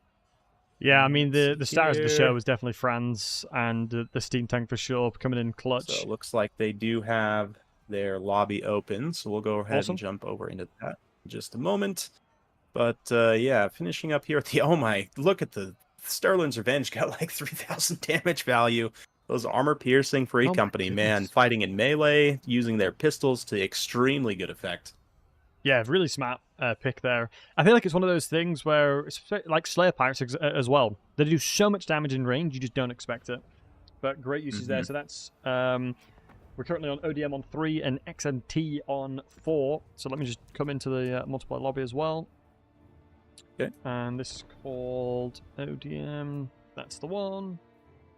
Let's spectate. Gone with the El Clasico password as always, and it works. It just seems to be an unspoken rule within multiplayer. Super secret. Absolutely. So we've got Beastmen versus Greenskins here. So we'll have to wait and see how this transpires. I definitely think in this situation, Beastmen have a lot of options, especially due to how many units were buffed. Oops, I will have to go click over there. And so we'll see when the Greenskin players jump on in and ready themselves up. Slow Jira is obviously doing one of the most important things in deciding which banner he will represent as the Greenskins here. And I can't recall the exact name of those, but we've got... Ooh, interesting. Skarsnik. Wow, I'm gonna have to start talking about this one. Skarsnik alongside a double giant on the side of the Greenskins here. Super skirmishy for the Greenskins. That's really insane. Triple, triple snotling wagons. I can't remember the exact terminology. But my goodness, the such a cool build. The fast ones have a little bit of extra charge bonus, but yeah, like no infantry for the Greenskins. That's wild. I think that is a statement to be said. You know, that is a lot of confidence from the Greenskin side to bring a composition like that. That is so much macro requirements there. So I massively respect it. We can see, obviously, let's just jump into once again. We've got the Snotling Pump Wagons coming in with a lot of damage. Obviously, significant armor piercing alongside the Forest Goblin Spooters, alongside more Snotlings. Just the Swamp Things coming in with the -6 melee attack because of the overwhelming odor. akin to that of the Nurgles, alongside Skarsnik with the fermented fungi. Really nice uses there. And the Orc Shaman has the Brain Buster this time, alongside Here We Go for the plus 40 melee attack. If you want to jump in with the Beastman side. Yeah, let's see for the Beastie Boys. We got a nice line of Ungors up front, some spears and hand weapons mixed. Centaurs, 2 on each flank of Tzeentch with some regular Centaurs on the one flank. On both flanks, actually. And a Gorgon, just regular non-ORR Gorgon. 3 Ungor Raiders and Malagor up in the sky. He's rocking just Flock of Doom. Super cost-effective damage right now, especially over time and against multiple units. Against cavalry and infantry especially, so I really like the pick here, although it's mostly going to have to be used on skirmish cavalry, I think. Like, looking at it, I'd probably go after the Spider Riders with that Flock of Doom. I mean, it's not like their damage is actually that impressive, and Gojira did bring a lot of the Spider Riders, so I'm kind of worried that he's maybe not going to have enough DPS here, but maybe the Giants will be enough. Maybe the Spider Riders are really just support for the Giants to kind of help screen and poison stuff. We'll have to wait and see. Yeah, absolutely. I'm going to be very interested to see how these guys utilize their builds. You know, we've got super single entity damage coming out on the side of the Greenskins alongside tons of just skirmish. So, yeah, we can see how many melee infantry. That's 2 units of melee infantry with the Night Goblins and Orc Boys on the Greenskin side. Tons of very cost-effective, cheap and cheerful infantry on the Beastman side, alongside a ton of Centaurs of Tzeentch. So there's tons of damage on each side, so we'll have to wait and see if the skirmish Forest Goblins can deal with the likes of the Centaurs of Tzeentch. Obviously, they've got barriers, but they're super squishy, but, you know, the longer the game goes, the more tired the Forest Goblins become, the better the Centaurs start being, especially with the Rowdy. Yeah. Yeah, we'll see. I mean, the Flappers are such an interesting choice here. Absolutely. Let's see how they do against the infantry. I mean, knowing that Centaurs are going to be such a prevalent piece, regardless of who's facing the Beastmen, Centaurs are just probably the best light cavalry in the game, like pound for pound right now in terms of cost, especially the Centaurs of Tzeentch. So, I mean, Greenskins, you kind of think about, like, they don't really have a lot of great direct counters for Centaurs. Their anti-large infantry is good, but you kind of have to, like, ask politely that the Centaurs please engage your biggins. Like, great, you know, you don't have. I was just going to say, you don't have a lot of direct answers, but yeah, a little bit of Flock of Doom there as those Spider Riders skirmish. Let's see what they can do. Yeah, the Snotlings not looking to get active just yet. They're still biding their time, waiting to see what the best skirmishes are to look for at this point. Malagor's coming in, flying over. There's not really many things in which the Greenskin player can do to contest against the likes of Malagor, but a whole 1 gold value. We're scaling up now. Shots into Malagor, kind of shutting them down. Poison coming down to slow them. But skirmishing happening now. Skirmish cavalry going in with the Forest Goblins, and Snotlings are now starting to get engaged, looking to get active in the front lines. No, just pure skirmish. Maybe a little bit of a feint. Little feint charge. Now actually committing to the charge once the Centaurs also do. The Centaurs are going to get countercharged by the Spider Riders and actually take some very cost-inefficient damage here to those very cheap Spider Riders. Yeah, I feel like one of the things to mention as well is Skarsnik just gave them a ton of anti-large, so they're really cost-effective in this situation. Flock of Doom obviously coming down to do a significant portion of damage, but if they can get away from that, that'll be nice to see. But one of the things that is probably a bit underrated is the fact that they do a lot of range damage at the same time with these Snotling Pump Wagons, but we'll have to wait and see if they can get out of this horrible situation with the Centaurs. But you can see, Here We Go potentially might be coming down from the Greenskin side, and it has indeed. Tons of damage coming out to start trying to trade, but in the situation where we're outmanned, outgunned, it may be very difficult to utilize the plus 40 melee attack that's just been blessed upon them. So over in the middle, we've got the Gorgons versus the Giant. I think the Giants definitely have a really good opportunity to start doing some damage here, especially because the Gorgon has such limited melee defense. Yeah, well, and the Giants are much cheaper as well, so even if they trade evenly, it's an extremely cost-effective trade for the Greenskins.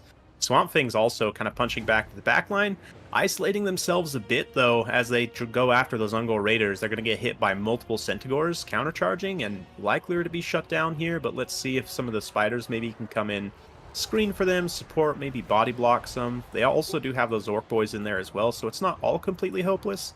If they can stabilize and kind of... Oh, sorry, yeah, Fermented Fungi the Gorgon, which is a massive massive situation to put a lot of DPS in Oh, here.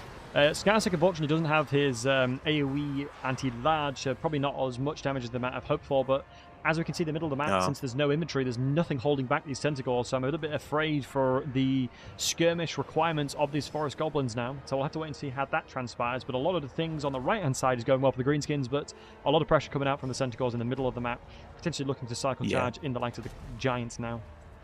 Yeah, both the flanks are going decently well for the greenskins. I mean, the Centaurs now are kind of getting distracted. They're chasing the Spider Riders, which is exactly what you want. No barrier, chasing the Spider Riders, just taking passive, very cost-effective damage. Looks like the Swamp Thing has kind of switched over to help fight the Gorgons, but they're being punished to a degree for it right now. The Giants are also trying to push through, but just getting bogged down in those Ungor spears, so I feel like the scary thing for develop.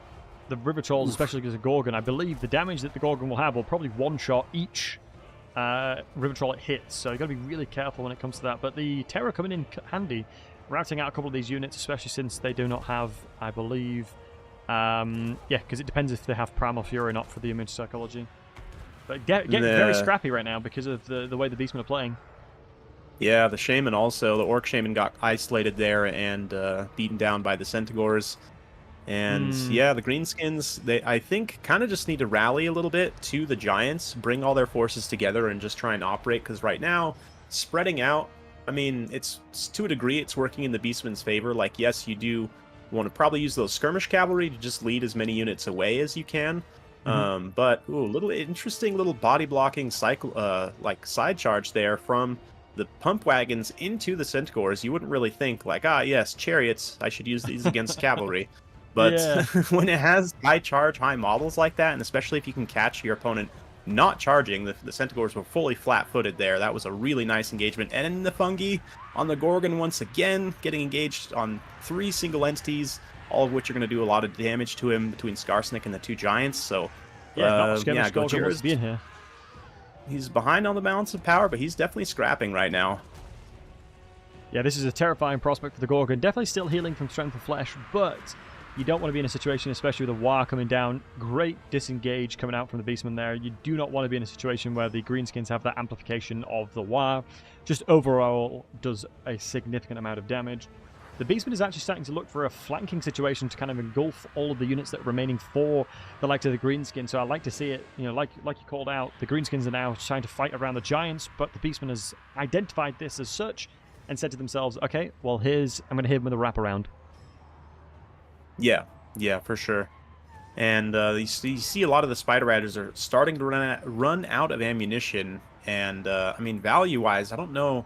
Their damage is so low that a lot of them won't have ended up paying for themselves here, even though they were getting some pretty good skirmish engagements. I think right now, Greenskin Skirmish Cavalry, like the Wolf Riders have some extra models. They do a little bit more damage, but Spider Riders, well, they used to be one of the best light cavalry in the game. I'm not as big on them now as I used to be. Yeah, I feel like Marauder Horsemen and things like that definitely are always super fantastic. But it's very interesting to see, obviously, the regeneration on the Death Creepers here, but unfortunately they're ramping up the map currently. We'll have to wait and see if they rally, if the Centaurs can keep chasing them, because if you guys aren't aware, anything that has the white flag above their head, if you can just keep something really close by, it is impossible for them to recover. Although with Terror routes, it is possible to recover, even if you're being chased once your leadership recovers. Giants fighting alongside the Gorgon by themselves, not a situation that the Giant wants to be in, especially in the 1v1 there. Fermented Fungi coming out and Malagor to try and get active onto him. Definitely a lot of damage can come down here if Skarsnik has the Spite of the Bad Moon. Nothing really coming it looks through. Like the Centaurs, the Ungor Raiders, though, have a nice little bead to contribute some extra damage against that Giant right now. The other Giant is actually trading all right against it's Gorgon and Centaurs of Tzeentch, so it's definitely in a bad situation. We'll probably end up losing out there, and it's looking like Gojira is headed towards army losses here, unfortunately. Yeah, absolutely. I mean, a great build coming out there, but GG's on that one. Yeah. Can't fault him for pump wagons. I mean, I respect the choice, and I think they actually did pretty good, honestly. So let's check the value on the pump wagons. Yeah, one of them paid for itself. The other one of them got close, one of them not so much. So a little bit of a mixed bag. I just think, honestly, the Spider Riders were the biggest kind of whiff here in terms of pick. Both the melee and ranged Spider Riders really didn't contribute anything.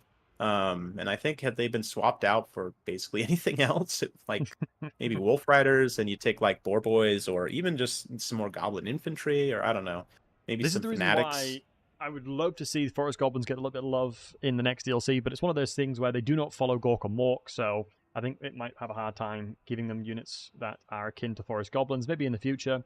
But yeah, like we rightfully mentioned, I mean the Swamp Things having terror definitely helps, but the Giants definitely seemingly pay for themselves.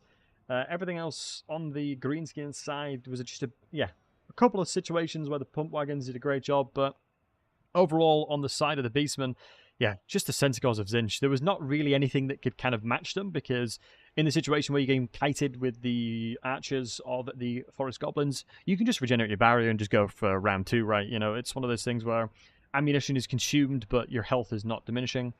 But overall, a great build coming out of the Beastmen, kind of covering a lot of the bases there. And that will be ODM taking the win on that one. Yeah. We'll update that for the scoreboard. That's our one live game for the day, right? Or did we have another one?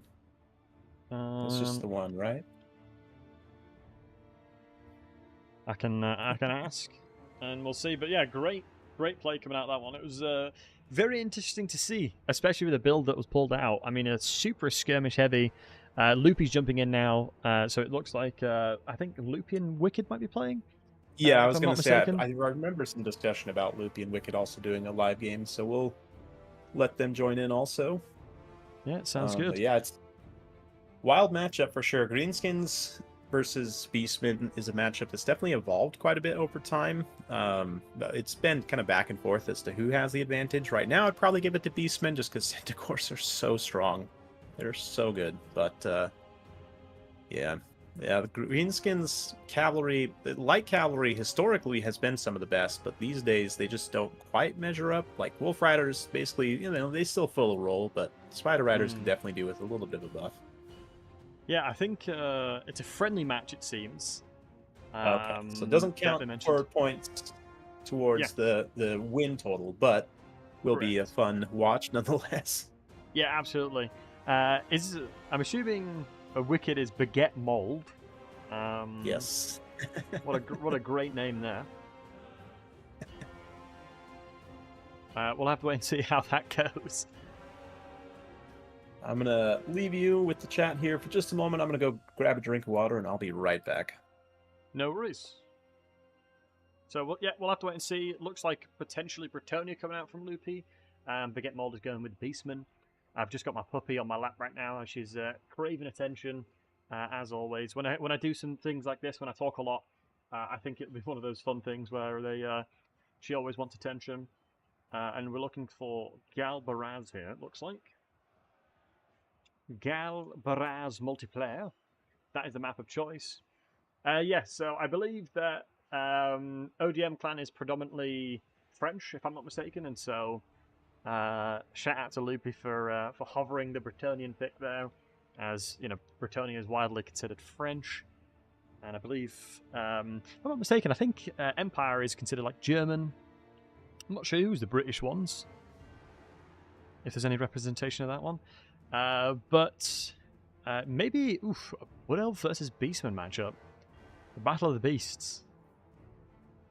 Looks like one of the players is BB. British are the ogres, British is Kislev. Okay. Let's never read chat again when it comes to answers like that. But I think, we're going to have the Beastman. Oh, I really do like the changes that you can pick a ton of the banners coming for the likes of these factions. Definitely changing the color schemes. One of the really coolest things, honestly, was the color scheme changes. I really like it. Because obviously the banner that you wield is the color of your army's armor, which I often like. For me, the boys in blue. Do not shame your ancestors, brethren. As you can probably tell, I like the dwarves. And Belegarde for the boys in blues, always is the color scheme that I'll go with. But we'll have to wait and see. Welcome back. We'll have to wait and see what Beastman picks. I heard you talking about color schemes, very important. For me, I like the very clean kind of black and white color schemes. There's quite a few for like the high elves, even Azag's faction for the greenskins, right? It's like, I don't know, like black and white and gold. It just looks very classy somehow. Yeah. Yeah, I really do like the color scheme situation. It's always a pleasure. But I think with I can't remember how many replays we've still got. We've smashed through 7 games. Are you ODM 3 XMT 4 right now? Yes. So after the live game, I'm 4-4 actually. Oh, you're 4-4. Roger that one. Good point. So it's very, very even. Even Stevens on this side. Yeah. Definitely up for grabs still. Anyone's game. We've got a few more to get through, so. Yeah. So we should be good, making great time today. Probably, I'm guessing we'll probably end around 3 hours. We'll have to see how quick. Just depends on how quick some of these other games are. I know we've got like an FFA and a 2v2 to cover still, so we'll see how things progress.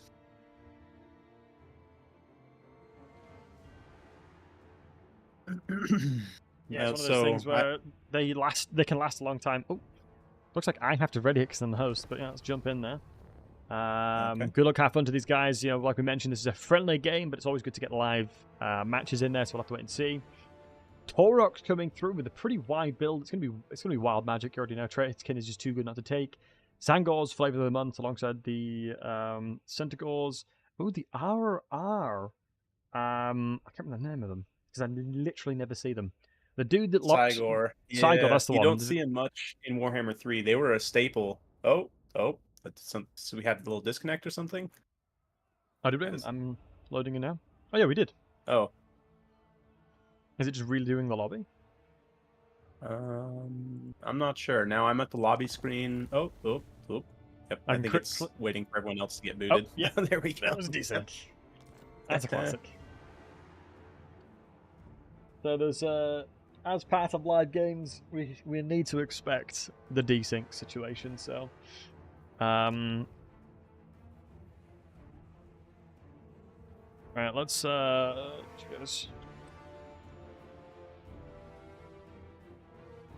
get these boys hosting another one then, shall we? And we'll just join them. That game was fast, yeah. That was a swift battle. That these guys threw hands very quickly with one another.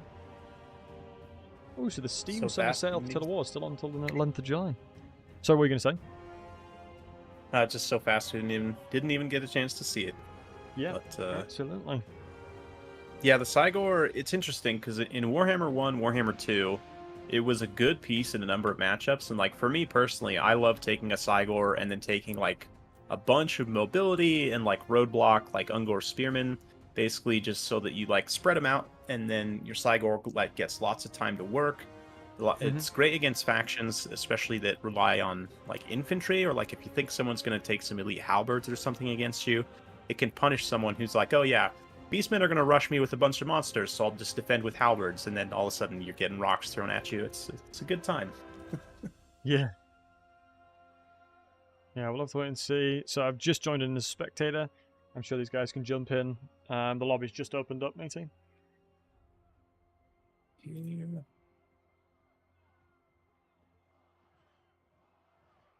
So, yeah, Loopy hosted this one. Hey, Shut, how are you doing, dude?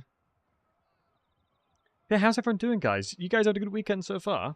I'm curious to get your thoughts about some of the UI updates. Like, for me, as a caster especially, like, the changes to the stat breakdowns, right? So like when you mouse over a stat now, it's like, oh, this is plus 10 from frenzy, minus 5 from this passive debuff, and plus 20 from this active buff, or whatever, you know. Yep. Like it gives you an actual breakdown of all the different effects modifying a specific attribute or trait. So for me, that's been amazing, an amazing change for sure. Yeah, information is power, and especially in these situations where you don't have long to look at what it's doing, anytime it breaks it down as easy as that is always a plus for my side. But on the Wood Elf side, we see some great Stag Knights, the Wild Riders, the Glaive Rider Spears, a bit of a variant here. So the Tree Play Dryads alongside the Wraith of the Frozen Heart. And then a significant portion of cavalry coming through, honestly. How many cavalry units is this one? It's going to be 1, 2, 3, 4, 5, 6, 7 cavalry units on the Wood Elf side. The British Ramp at the back with a pendulum, which is interesting to see. I guess especially with a lot of the inventory that's been brought along for the Beastmen. Definitely will pay off there. And if you want to jump in with... yeah, we've got Orion as well. Orion can definitely do a lot of damage, especially with the likes of the charge bonus of 60% in the AoE. So really nice to see there, alongside the Hounds of Orion. Yeah, Orion got a weapon strength increase, I believe, on the last patch as well, if I'm not mistaken. So he's a little bit more effective of melee combatant. I mean, 550 base weapon strength with 15 bonus versus large. Of course, he also gets Frenzy and Unbreakable, so he just has permanent, plus 10% everything, basically. Plus 10 melee attack, plus extra weapon strength, charge bonus. So he's quite a beast. Oh, and he heals a tons and gets a massive injection of ward save. Yeah, Orion seems like an absolute pain in the nuts to try and take down here. A lot of resistances, a lot of damage overall, and I mean, the Beastmen really have very limited ways to deal with Orion, especially. As long as he's positioning himself correctly here, he should be able to just pop shots and be an absolute nuisance. Yeah, that Cloak of Isha activates when he gets low, which means he can get killed by bursts sometimes, but it's pretty hard to do.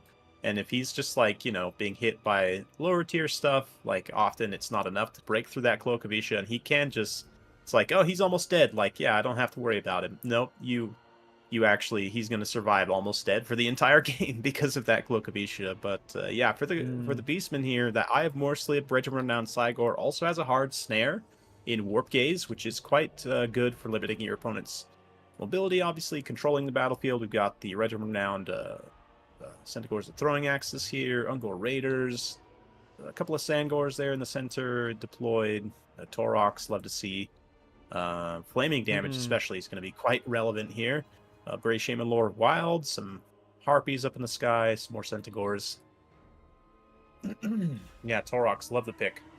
Yeah, you very rarely see him, so it's nice to see Taurox coming in here. Obviously, a significant amount of strength in the melee, so if he can get a hold of the likes of Orion, I'm sure he can pop shots. But the Wild Hunters have already taken a massive beating regarding the rock lobs, especially with it magical damage. It bypasses all physical resistance, so tons of damage come through on the RRR there. They're going to try and get active in the battlefield, trying to squeeze past, but it looks like they're going straight for the Zangors. Orion may be looking to try and throw some shots into the likes of the Zygor here, but absolute carnage on the other flank here as well with the Harpies dropping in onto the cavalry. But the Ungors holding the line currently. Yeah, I think I'm realizing now, highlighting Orion, I think they actually re-enabled his 360 shooting that he had in late Warhammer 2. I don't think it was ever properly implemented, but I see now his firing arc at least is showing 360. Whether or not it's actually working correctly, I guess we'll have to watch and see if we can, but he's going to kind of get bogged down by the Harpies there as these Ungors engage in the front line, but a nasty rear charge coming potentially from these Stag Knights, and Horn of the Wild Hunt active at the same time as well. Oh man, those Harpies just disappear. Yeah, Taurox is trying to start protecting these Harpies, but it's a little bit too late. Let's see if Taurox can actually do some damage here, but we've got to keep in mind that Taurox is anti-large, or he's large, and Orion has a decent sizable chunk of bonuses as large, so he'll have a lot of damage. Tridikin coming down, so obviously a lot of pressure from that. Not many units, trying to pressurize the Cygor, but the Wild Riders say nay. I am here to do that. A Pendulum coming through on the infantry. Dryads are doing a great job of holding down a lot of the Zangors here. One of the things that don't get talked about much, but when it comes to a situation where you're holding a lot of gold value, sometimes just losing those engagements and then utilizing that gold value in other positions of the map can obviously give a significant advantage. You can see the Beastmen are just a scrape ahead on the gold value, but we'll have to wait and see how we can translate the way that Orion can deal with the likes of Taurox here. Great Stags coming in and trying to pressurize, but we'll have to wait and see how Taurox reacts to this one, especially with all the cavalry that is currently engaged here. Yeah, and we might see a Warp Gaze on these Stag Knights if he has one available from the Eye of Morslip, just to kind of pin them in place. Then that allows him to pull some stuff back and kind of reallocate some resources to burst them down. But Harpy's actually charging in, going to get some really cost-effective damage into the back of those Stag Knights. Absolutely. And yeah, I mean, single entity fight, maybe the Eye of Morslip just runs in and helps fight Orion in melee at this point, and they go 2v1. Or even 3v1 with the Bray Shaman running in with the back shank. But I'm not sure if Wicked wants to take that engagement. He might be looking to just disengage Taurox and kind of use these pieces in a different fashion. Yeah, outside the brass body, I don't think Taurox wins the fight against the likes of Orion, so we're going to have to be really careful with where the skirmishing occurs there. We can see on the right-hand side of the map, or left, excuse me, we can see that the Glaive Rider spears have been routed off, especially with all these Centaurs molding together, trying to help each other out. A lot of weakened infantry dropped with Traderkin, so the Beastmen really finding opportunities to utilize those spells really nicely. Branch Wraith is coming towards the centralized of the map. I mean, we definitely have Orion and the Bray Shaman on their own here. Interesting decision that they're going to ignore the Bray Shaman, but it looks like the Dryads have said nay. Start putting pressure there, but it allows the Cygors a little bit of a room to breathe, but we'll have to wait and see as to what kind of level of pressure that can alleviate. But you can see the Cygor just starting to run away still, not really looking for shots, trying to get the max range. I mean, calibration distance is a thing, so if you're shooting below your 75% of your range, you're a lot more accurate, but we can now see, well, I'm going to hope to see that the Cygor is going to turn around and start popping shots, but still not looking to do anything just yet, and while this is happening, you know, their Ungol Raiders making charge in the backline, turns around now to try and look for those skirmishing. Torok's also getting just smashed by Orion also while he's trying to get that free, so I don't know, I think Wicked actually... his best chance was maybe to take that engagement with Torox and the Eye of More Sleep together, just because Orion's such a scary combatant. Like, everything besides that is not going to be enough, right? So, but at the same time, if you allocate too much resources trying to kill Orion, then the rest of the army might just kill you. So it's a very tricky situation to be put in for sure. Well, Credit to it's a good point, Loopy, for like developing this whole situation, right? Yeah, definitely getting super skirmishy. Orion's trying to take some pop shots. I mean, in this situation, you'd like to see the Cygor even just getting melee, just start getting active. You know, be a body to help Torox fight there, especially with, you know, splash damage being a thing, especially if they're close to one another. You know, Orion will do significantly less damage into the likes of Torox here, but range coming through. And obviously the Rocks doing an absolute devastating amount of damage to the Wild Rider RR here. But the Branch Wraith is moving forward to try and put pressure onto the likes of the Cygor. A lot of the cavalry is also doing this as well, with the Dryads moving up. You know, the writing's on the wall a little bit here. The likes of the Chaos Warhounds trying to protect Torox away from the Glaive Riders, but you can see a devastating charge into the likes of the Cygor here. Yeah, Cygor is definitely in trouble, and Torox's leadership is low enough that he can't really come help at all. A little Earthblood there, and it looks like actually they're just going to send the Wild Riders to try and finish off the caster, which makes sense. We see another Traderkin going down before he gets charged.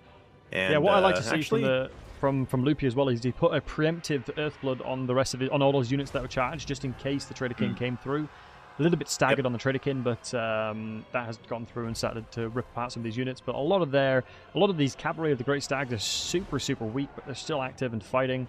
We can now see that the Dryads are starting to wrap around to try and get active into this fight. We know there's no Traderkin available to them, and now the Bray Shaman is starting to rout up the map. Yeah, this balance of power is surprisingly even, I guess, just because the Eye of More Sleep still has so much HP left, but I feel like it's being extremely generous for the Beastmen right now. I mean, Torox is gone, the Bray Shaman's gone, and yeah, now it's starting to tell a little bit more in the Wood Elf's favor. That makes a little bit more sense. The Eye of More Sleep is strong as it is. Not going to be able to hold out against all of this stuff. I mean, granted, it is finishing off some of these cavalry units. You can see the Wild Hunters there. Rout, the Stag Knights kind of disengage. I mean, the Stag Knights don't have the leadership currently to kind of go into the Cygor, because the Terror Rout almost instantaneously comes out, especially if they go into entity-on-entity contact. I definitely think as we start to see the Cygor taking a wee bit of damage, you know, their balance of fire is going to shift as we have been seeing. You know, it's juggling around a little bit because the Cygor is going to get a bit of damage to the Branch Wraith, but at this point in the battlefield, with everything so weakened and everything so, you know, getting to the point where it's very skirmishy, any hit coming out of the Cygor will definitely start to make that balance of power move. We've seen the Ungors have just routed off, and the Dryads are just starting to look for them.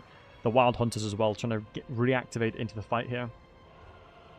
Yeah, once Orion gets in the fight, though, I mean, this is going to be all over. The big Hunter is going to hunt the big beast, and I feel like, oof, this is so appropriate right now. Yeah, Orion is, in lore, is an absolute savage as well when it comes to the wild hunts. Definitely hunting down the beastmen. He has an extreme hatred for the beastmen, so he's showcasing his hatred and demonstrating that he is the wild hunter here. It looks like army losses just kicked in, and tons of damage coming through there, and GG's to Loopy. Yeah, GG's. It was a friendly, so again, doesn't count for the purposes of the outcome of the clan war, but still a fun game. I'm glad we got to see that, and yeah, impressive stuff, actually. I'm not sure. I should say I wasn't sure about the Race of the Frozen Heart. Generally, I think the Wood Elves RORs, like, you just don't have the gold to take them. usually, but these ones actually do pay for themselves. 200 kills, 13,000 total damage with 800 gold value. Just slaughtering some beastman chaff. Yeah, I And feel like they would yeah, trade nicely overall, into the Zangors, right? definitely would for sure. And Dryads just in general are a pretty good trade into beastman infantry. Like it's like Zangors and up will do okay against them. But even like the Zangors here kind of getting, charged by the Wild Riders also. Just all hands on Loopy. I think maybe only like one or two of his units didn't pay for themselves, but really all across the board, really nice value. Yeah, great usage. But GG's to those guys. So, are we going to jump into another run of the replays? You want to call which one you'd like to see? Yeah, let's go to that Domination one that we had skipped over. And that was F-Pod versus Alfredino. Let's get it. Watching replay now, and I'll pause at 4 seconds. Sounds good. Alfredino, I've seen him in a tournament before. Going with Kairos. It's a bit of a shame Kairos no longer has regrowth, but as I'm sure you can agree, having regrowth on him was disgustingly overpowered, so it's good that he doesn't have it anymore. Yes, it was disgustingly overpowered. He's still extremely, extremely strong because, of course, they take away something, but they give him something else, right? And now Blue Fire and all magic missiles that have multiple shots will actually spread, right, and impact an entire line of infantry or like an entire line of cavalry. Impact multiple models rather than just overkilling one spot. So, of course, that makes his Blue Fire spam, which was always great, even better. So there you go. Yeah, absolutely. I have paused at 4 seconds. You want to count us in? You can jump into the Lizard one because we've kind of given a brief overview, but I'll jump in a little bit after for the Zinchin guys. Sure thing. That's a 1, 2, 3, and go straight to that big old Slon. We've also got the Solar Engine. I've come around on Solar Engines. I wasn't big on them, when Immortal Empires came out and throughout Warhammer 3 so far, but that change now where they have an AoE Vigor buff is pretty good. And like you said with the calibration distance, if you're taking shots at reasonably close range, it's accurate enough that it can still land enough hits that it can get some value. And of course, the blinded debuff is also incredibly strong. So it has a lot of utility for sure. We've got Rev Crystal as well, so the healing bestowed on variant. Bunch of Saurus Warriors here. It looks like some Skink Cohort Jabs. And yeah, basically Chameleon Skinks already getting charged by those Centaurs. Why don't you kick us off there? Yeah, absolutely. So on the Zinchin side, gone relatively cheap and cheerful with the frontline units, but most of them are RRR variants. So we've got the Sour Guts, we've got the likes of the Chromatic Abominations, Blue Horrors, Double Flamers, and the Centaurs of Zinch that we've seen alongside the Shrieking Sky Rays. Definitely very scary, but a ton of damage has come through onto the Centaurs of Zinch, getting punished a little bit for their cycle charge into the likes of the Chameleon Skinks. Wasn't too worried about that, especially because of the fact that they are poison, so they can really get disruptive here. Potentially might see that the Screamers of Zinch go for a cast onto the Saurus Warriors, but not too good, especially since they're relatively armored. Completely dominating 0.3, 2, and they have 0.1, so they've got a triple cap situation going on here. Lizardmen have positioned themselves onto 0.1. The Flamers are now trying to get themselves into the middle of the map. Obviously, as we've called out, we've got a couple of solid range units in the Solar Engines. 240 range can definitely take pop shots to the likes of the Flamers, but they've got so much control in 0.2 right now with the Blue Horrors. Such a terrifying prospect for them to walk through. Obviously, the Saurus Warriors are shielded, so definitely not as much damage as you may have hoped for, but the Centaurs of Zinch in the backline are routed off there, but we've gone with a nice cheeky little Psycho Charge in the middle here. Ooh, Flamers doing great damage as well. Not a lot of response for the Flamers right now, and so that DPS is going to hurt the Lizardman infantry pretty significantly. We do see some Salamanders, the Umbral Tide Regiment of Renown, moving in. That'll help against the Flamers, but oh man, there's just not much immediately to punish them, and that is going to hurt. Pack. My God, just half HP the Flamers here. We did call out the fact that there wasn't any counters, but the second that came through, the second that range is coming through, especially with the Solar Engines, the Flamers have been punished massively. This is something that you did not expect in the slightest way, shape, or form, and already they are crumbling and down for the count. Fantastic punish on the Flamers of Zinch. Can I get there? Yeah, got their unit card up before they were gone. They only got about 200 value. But let's see if the time they've got buys enough time for these other Flamers to get their work done. The damage looks impressive, but looking at their gold value, I mean, one of them has got about 350. The other one's not even broken 200 yet either. Yeah, the VFX animations I want to call out look absolutely sick, and it looks way more scary than it actually is. Like, we're seeing these insane casts going off, attacks going off into the likes of the Saurus Warriors, but doesn't really seem as much as a threat as you may consider to begin with. Because, yeah, the Flamers aren't getting a lot of good high-value targets here. Look at Flamers this, though. delete Gaze of single Fate entities as well. plus the Shrieking Sky Rays. Just Gaze of Fate to snare the Umbral Tide. The Shrieking Sky Rays use their anti-large AP. Move down into melee. Rev Crystal. Yeah, Rev Crystal try and sustain them, but we'll see. It's kind of both good plays on both sides. The thing about Tzeentch, if you invest too much into flying, you'll get punished pretty heavily because flying units don't have any capture weight. And the Lizardmen, we're starting to see some Feral Cold Ones come out. That's a great mobile unit to kind of pressure here. You could even send one of them to, like, quick cap number 3, potentially, if you wanted to apply some point pressure here. But right now, the Lizardmen going to be retreating some of these units. Umbral Tide might also have to get manually withdrawn here. But looks like the Saurus Warriors are done there. And yeah, those Flamers, the one unit was shut down very quickly, but these others have been able to stay alive. This one's got about 900 value so far, so pretty good stuff. Yeah, the thing that scares me the most is when it comes to Feral Cold Ones, they're so cheap and cheerful that you can kind of really get into the backlines and be disruptive. I think the Flamers may just need to fight in melee. There's triple Flamers. Oh, the Rampages come through. The Rampage token coming in at 75% HP is a bit unfortunate for them. It looks like they're just saying, do you know what, I'm going to attack the next best target, and they actually are. They're going straight to the Flamers, even while Rampage. So that's not the micromanagement coming from the Lizardman player. That is just quite literally RNG. And we can see the Cold Ones are still getting pressurized, but they're soon to rout off the battlefield. Rampage or not, if you are indeed routing, you cannot recover from that. Oh, wow, those Flamers just completely friendly fired their own unit pretty severely there. I don't know if you caught that. That was extremely brutal. But one thing FPod's doing here is he's moving his Bastildons down to objective number 2 to try and gain some extra control there. They're also something that can just push through and body the Flamers pretty hard. The armor and they're weirdly sized. Like, they're kind of smallish at the same time. So, like, the Flamers don't hit them very well. And as you can see here, the DPS, I mean, the Flamers, 2 units, basically, not even doing much on that Bastildon, so they're great tanks here to just occupy space. Yeah, absolutely, and we can see a couple of the miscellaneous units, the Skinks on the point 3 coming in from the Lizardmen, trying to get that capture in there. I think you rightfully called it in that, you know, the Tzeentchian player has gone for exceptionally powerful units, but they are super expensive, come with the Chaos Knights of Tzeentch, but I'm still terrified for the fact that the Solar Knight can Solar Engine, excuse me, can pop shots into there, do a lot of damage. Flamers have tried to retreat in the middle of the map, but did not get it off because the Javelins started throwing on them. But you can't retreat units or bring them back into the pool when they're attacked. And we can see that the Pinks, yeah, there's very limited capture weight here. The Zangor's gone towards point 3 to start contest that, but Karis really can't do much. I would love to see some Blue Fires coming in to start pressurizing these single entities as well. Yeah, FPod does need to get some caps going pretty quickly, though. Right now, he's at risk of falling into a position where he would need to get a 3 cap. He's not quite there yet, but Scrimmage of Tzeentch, sorry for interrupting here. Scrimmage of Tzeentch has not been active for about a minute here after getting the hunting pack, so I would love to see them getting back into this one because you need to make sure that any threat that you have on the battlefield is active, and the Screamers of Tzeentch can do so much damage to some of these entities here. So we'd love to see them start to move back into the middle of the map here.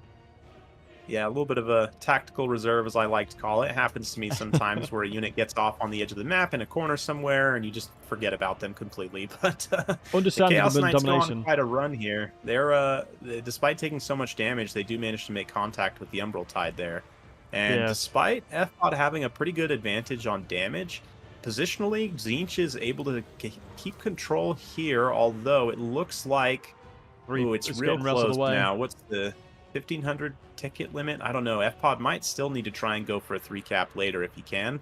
Right now, though, he's staunched the bleeding, which at least gives him some time to develop. See if he could potentially leverage this this advantage here. But the Flamers, once they do start to actually focus fire, and at close range here, you can see the accuracy is much better. They can actually hit the Bastildon, and that Solar Engine's getting hard punished. Yeah, absolutely. Really nice focus fire there. Fantastic usage. A couple of Flamers. One of the Flamers on the outside here has 0 ammunition, so I'd love to see them getting resummoned. Chaos Knights in the backline have actually become reactivated, so I'd love to see that into the cycle charger there. Finally, the Screamers of Tzeentch are now starting to move back in here. Definitely can clear out a lot of this inventory. A lot of the heavy commitment regarding the Sensagors have also come back in, and the Zangors moving towards point 1. Maybe it was indeed a tactical withdrawal of those units. But you can see the Saurus, I don't think shields affect against Flamers, so they'll still push through that nicely. The Pinks definitely putting pressure onto the Cold Ones. Getting into the backline of the Flamers, a little bit of a misplay there, especially with the likes of the Salamander Hunting Packs getting into pressure range. But Kairos is definitely trying to get the Bastilons routing off. Maybe just utilize the Screamers of Zinch to make them and give them that premium service of the Chauffeur. But we'll have to wait and see. So the Sour Guts in the middle also doing a lot of pressure here. You know, in this situation, it seems that the gold value is starting to crawl back to the Zinchin player, and the Zinch player has the advantage from a capture point. What, you know, in this situation, what are you thinking about to try and recover this for the Lisbon? It looks like, I mean, Zinch has committed some forces. You've pretty much lost number 1. You could try and pile in some more to take number 2, but like Zinch, you can see how quickly they can bring in those Centaurs to reinforce that objective. So it's definitely tricky. Lizardman's ability to quickly reinforce and sort of get space clawed back, right, is going to be a lot tougher. This is official, Eric. Amazingly strong light cavalry for Zinch just gives them such an advantage here, whereas like the Pharaoh Cold ones, as cheap as they are, they're not as nearly as impactful, right? And they're also not Vanguard, and they're not as fast, so they're not going to get into the battle nearly as quickly. And so I think Lizardman's going to have a hard time maintaining their position here. Even if they were to keep the gold value lead, probably would struggle to win, actually, because Zinch is just so much better on positioning. Wow, the army ability Storm of Fire has come through as well, which is so unbelievably surprising to see. Because of the fact that it's so expensive, the points, you need to cast so much to get that. So I'm interested to see, instead of trying to like hunker down on a point, it's just been thrown out, and then obviously the terror routing coming in from Kairos. Great way to do this one. The Zangors slapping the Saurus Warriors in melee. Obviously, Saurus Warriors are typically speaking considered one of the best tier 2 infantry in the game, but the Feral Cold one's getting absolutely mulched by the Centaurs because they just can't trade very well, especially with the reduction of entity count there. Centaurs of Zinch on the other flank as well have just got free reign into their range units, but so squishy, so much damage has come through the chameleon skinks. Chaos Knights of the Zinch are in the backline for the Lizardman, but not doing too much. And the Screamers have definitely given that Chauffeur experience. The triple cap is a very likelihood, and very scary for the Lizardman because they have very limited ways to come back into this one, as you rightfully called out. You know, a lot of their inventory and a lot of the ways that they have to try and get pressure is limited. And yeah, the Flamers of Zinch has been such a fantastic, interesting adaptation, potentially. I very rarely see as many Flamers of Zinch like this. Normally you see the Changebringers, I think they're called, and they're just super annoying to deal with, but so expensive. And obviously, as part of bringing expensive things, you limit the inventory you can bring, so fantastic usage of the Flamers, honestly. Well, and not to mention, too, Lizardmen also have pretty strong flying tools, so taking the Changebringers against Lizardmen is definitely a risk. Yeah, very true. Like, it can pay off sometimes, but I feel like in Domination, too, in this map where you can get the regular Flamers in decently fast, and you can amass them in great enough numbers to get that, you know, critical mass, so to speak, of range damage where your opponent just can't really approach. And I think that's basically what we're seeing here. These Flamers on the center objective just continuing to roast up Saurus. Nice little quick terror out from Kairos to get them off the field, and it's looking I wonder if Saurus pretty good. Tastes like chicken. Yeah, I mean, we've got Kairos Warrior here as well. Would Zinch even eat them? I have had rattlesnake sausage, so I'd imagine it would taste, I don't know, I mean, meat tastes like meat, but like reptile meat, I don't know. I feel like everyone, if you don't know what it tastes like, just say it just tastes like chicken. And most of the time, it's kind of right. I think Skaven, we need to speak to a resident Skaven player to have an understanding as to what various things like that taste like. But yeah, definitely a really dominating performance from the Zinchin player, playing towards victory conditions, although the gold value does not reflect the way that this positioning has gone through this domination battle. Yeah, a triple cap situation like this is not a nice scenario to be in. You know, wow, the Storm of Chaos, the army ability I think it's called, has just gone onto the back point in the middle there. Really, really smart play by Alfredino. Yeah, in one of the tournaments I did a long time ago, he was a great player as well. Yeah, he's a very strong domination player for sure, and yeah, I mean it's just like an area of effect kind of zone of control, right? Like, okay, don't summon anything in there right now. We did see skirmishers come off the Vanguard summons; they didn't get hit by it, but yeah, not looking great for FBOT. He throws in the towel there, and that will be another victory for ODM. The crazy thing is, we went 0-4 for XMT, and now we're 5-4. So we've had 5 ODM wins in a row, which is crazy. There are Uno reverse card that has come out. So on the side of these Zinchins, I'll just jump in it real quick. We've got the likes of 1.3k gold value for Kairos, which is kind of expected with the Blue Fires being a massive nuisance to a lot of inventory. Because what people really underestimate, one of the values of Blue Fire especially, is killing inventory.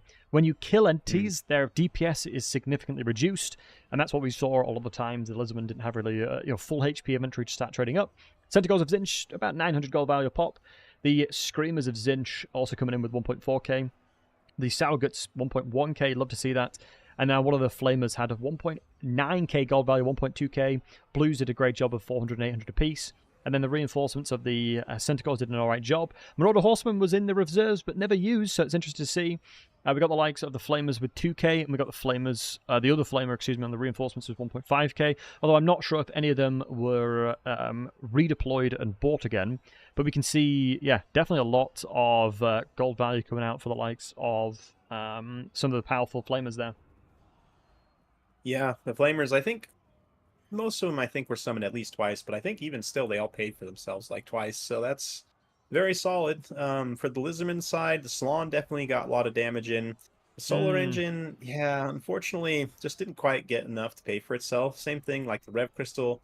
Although tanking was very good at times, the healing ultimately was not enough, and they just got focus fired by the Flamers once their support units were gone. And yeah, we did have Geltbloom's Terror in reserve, never got used also. That's so expensive to not bring into the battlefield. That's interesting. That's really interesting. We've gone heavily inventory. Sorry for jumping in there, but that would be massively costly. And what was that to counter from Zinch? What purpose would that have? It's confusing. To try and Soul Grinder is Zinch is really good. Yeah, no, that makes sense actually. Yeah, really good point actually. Yeah, I mean, for the Lizardmen, I mean, the Umbral Tide did a really nice job. Some of the Skink Skirmishers were very cost-effective, but the Saurus just kind of get owned here. They're not really able to do a lot, so it's a sad day for the Lizardman infantry. Yeah. Just overall, just a fantastic usage of inventory there. Alfredo definitely had the man games of what was brought there, and overall, great. So now we're sitting on 5-4. And what do we have there? Do you want to jump into the FFA, or do you want to tackle that last? Yeah, do you want to go in the FFA? Let's save the FFA for last. I feel like that one's very special. I do think we have a 2v2, though, so maybe we can go to that one next. Whereabouts is that one? It's 2v2 Clan War. Yep, seen. Dwarfs, which is ultra cursed. That is the most grotesque thing I've ever seen in my life. I will have to name and shame the Skaven player for not playing something akin to what a Dwarves would expect. Even still, the Kislev and the Legion of Chaos. What is this shenanigans? It's equally cursed. I'm gonna ignore the fact that this heresy is afoot, and I'll see, because I have played Dwarves since Warhammer 1, so I'm gonna love them to bits as always. As always, do not shame your ancestors, Zoe brethren. But it is pretty criminal to see. But one of the things that I love the most about 2v2, I'm not sure if you've seen much, but it opens up opportunities like Ogres and Khorne, coming with healing for the likes of Skarbrand, factions that have significant weaknesses. You can bring a secondary one that can help massively. And honestly, Skaven can bring some really, really powerful weapons teams, and it completely complements the ways that the Dwarves play. Although, equally... Sorry, Karen? I was just gonna say, take a Necrotect and heal Satang, or yeah, exactly. It's the opportunities are endless. Right, I've paused at 4 seconds. Alrighty, and let's give it a heave ho and go. And why don't you start with the Underground Alliance? I'll start with the Dwarves because I much prefer them. We've got Thoric Ironbrow. Apologies for jumping in there. So we've got Thoric Ironbrow on his anvil. I believe it's bugged, so we'll have to wait and see how he performs. He doesn't actually do anything in attack. We've got double Dragon Slayer on the hero side. We've got the likes of Cannon Situation, Dragonback Slayers, double Cannon Scenario, Blasting Charges, a lot of Dwarf Warriors, so relatively cheap and cheerful, and some Slayers to boot as well, if you want to go with the Murder Kill Yes Yes. What? Murder Kill Yes Yes? Skaven. Yeah, Skaven. I see. Yeah, we got a bunch of weapons teams, Avalanche Mortars, Death Globes. You can see them shelling those demons in the distance there. Gracier and Plague on the Bell. Secretly a great choice. Like Skaven players know, the bells are actually really good. 16 Triad. Yeah, well, and especially in a big support situation like this where you're supporting an ally. I've got some Triads protecting the back, plenty of chaff scattered around, globes. But it looks like I'll quickly switch to Kislev because we got Dervishes already attacking here. Constantine leading the way. and a bunch of ambushers out in the distance, still trying to close in. Got a Frost Maiden of Ice also pretty far out right now as well. And why don't you quickly tackle those demons, what remains, as I look. Things in the Woods, Griffin Legion, yeah. Yeah, absolutely. So we've got quite a few demons on the flanks here, not really looking to be engaged, but we've got a couple of Seekers, as you're about to call out, we're getting shot by the artillery pieces. You know, some Chaos Furies also popping in to try and shut down some of these backline units, especially with the likes of the Warlock Jezzails, Fiends, El Clasico, a couple more of the likes of the Nurglings. Quite a lot of infantry coming through, and the Golden Griffin. Interesting pickup, definitely just getting shot at by a ton of things. Very scary. But, you know, like we said with the Kislevites, just really interesting things in the woods coming through. Not really sure what targets they're going to be looking for, but in these situations of a 2v2, you know, it's one of those things where you want to throw things in, but you want to be fighting together as one. And so I feel like there's a little bit of disjointed elements here, but if you shut down really scary units and then utilize things in the later stages of the battle and then start mopping up, that may be what they're looking for. Yeah, the disruption early was good. The rush, like you said, was slightly mistimed. It's very tricky to execute a well-timed rush with sure. 2 or more players, but and we do see now at least some of the Seekers getting in the back line, the Fiends getting in here, able to shut down some of these weapons teams. Slayers are right in position, though, to intercept. So It's really interesting. Both players just kind of going range plus defense, and since both Skaven and Dwarfs excel at that play style, it looks really scary right now. But as this rush starts to take effect here on the far side, yeah, Heart of Winter, it's going to be doing some really nice damage to that blob. Blizzard's probably just better, to be honest, and those Fiends too in the backline just getting cut down by Dragonback Slayers and Triads. So I don't know, I think in a 2v2 situation like this, like missile defense builds, basically the more value you have, missile defense builds tend to get stronger just because you can amass a critical mass of shooting, right? But we'll see. Maybe the rush can get through. I mean, only 400 entities remaining for the likes of the enemies in regards to the demons and Kislev. I think most of the things that are still surviving on the battlefield are Kislevite troops. We've got the Seekers still trying to cut through the chaff alongside the things in the woods, trying to get into the weapons teams. Devastating charging the Globadiers on the left side of the map here, but there's still so much cheap and cheerful infantry that is awaiting to fight here alongside the dwarves and the the Skaven.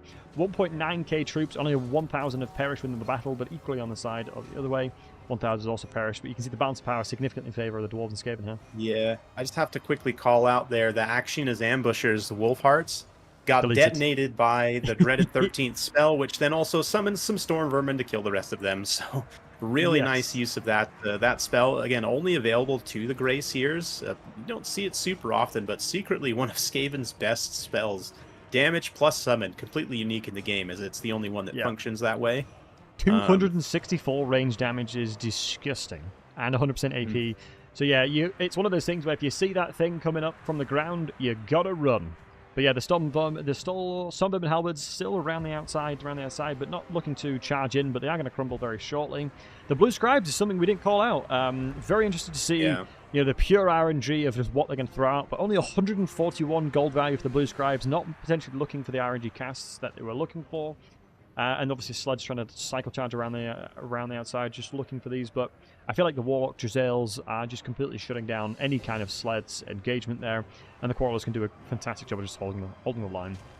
As Dwarves are unbelievably good at holding the line like that. Yep.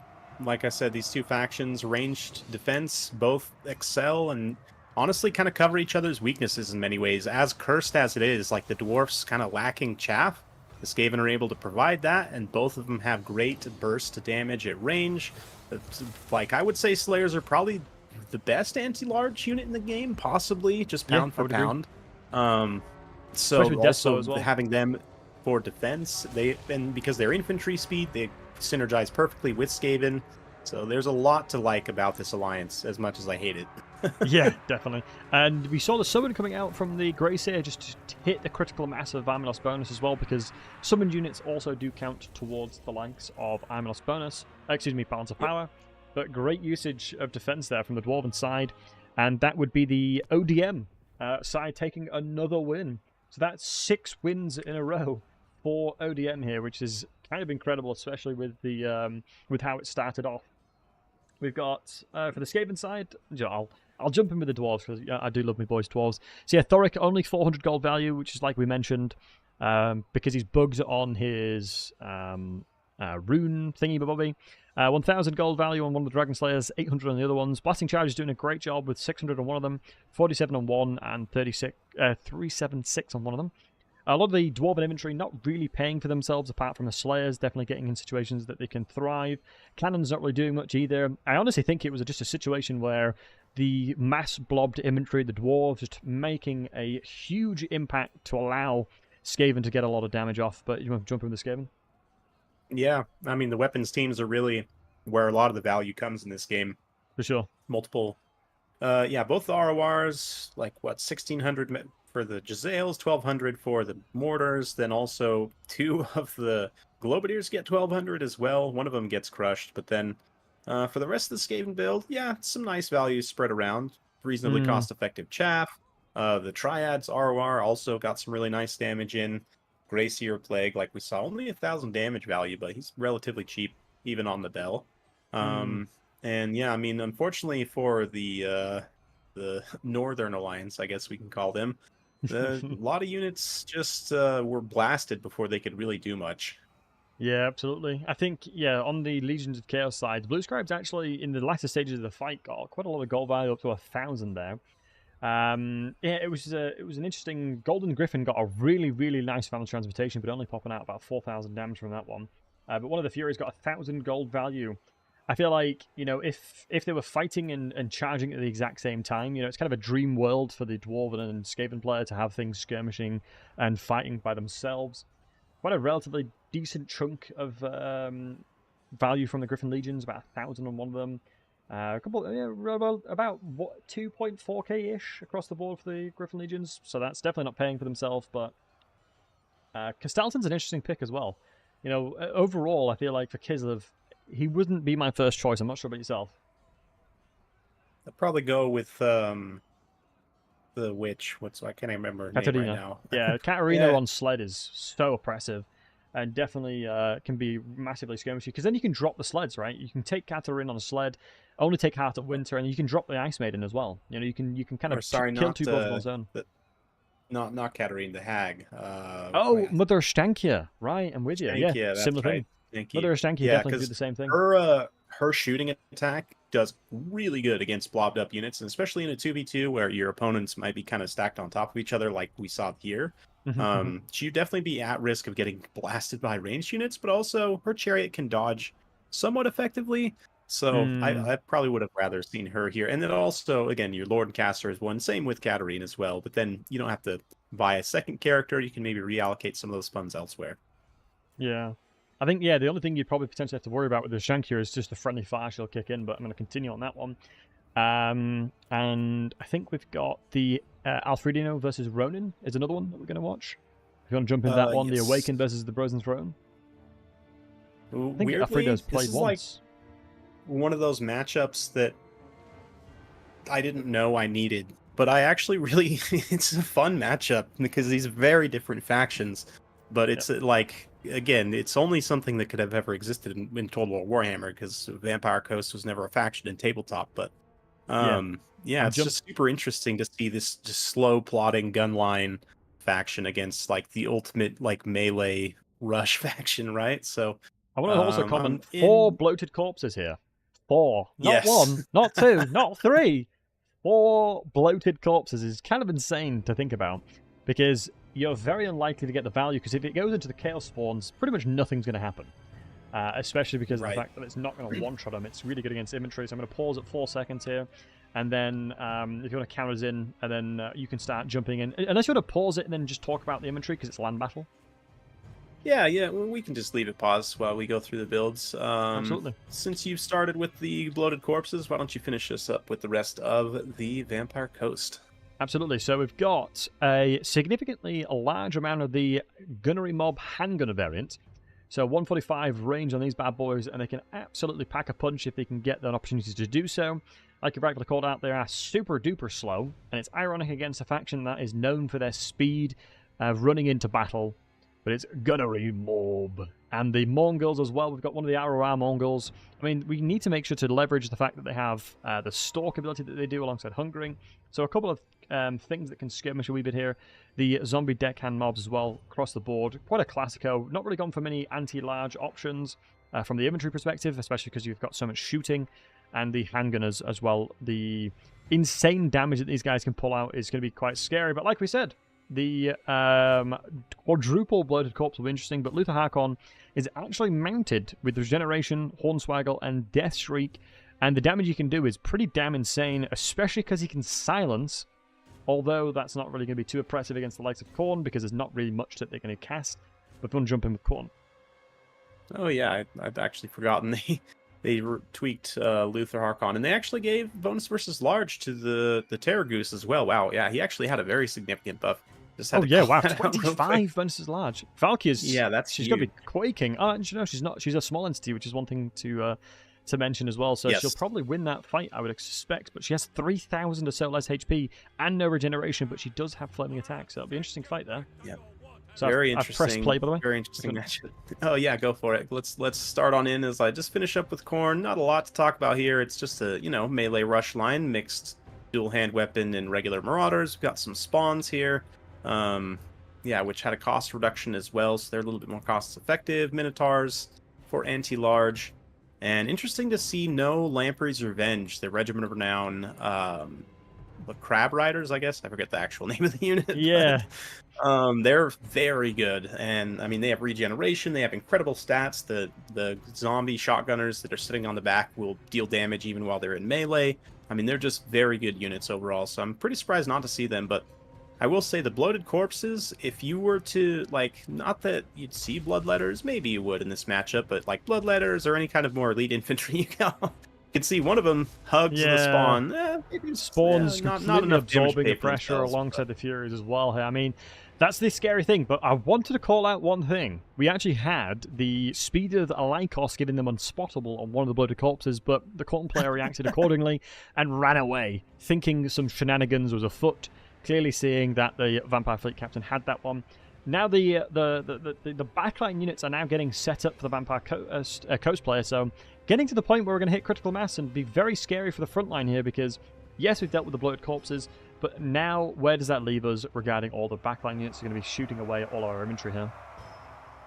Yeah, Khorne does need to get in contact as quickly as possible. I mean, those zombies are going to get cut through that front line pretty quickly, and then, I mean, beyond that...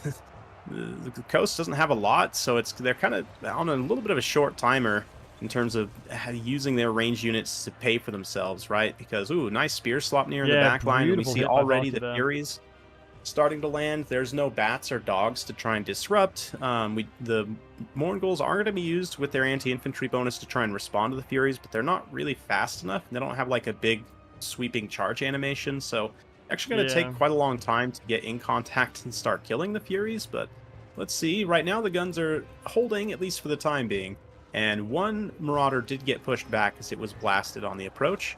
Valkia is also getting shot to bits, so definitely some back and forth here.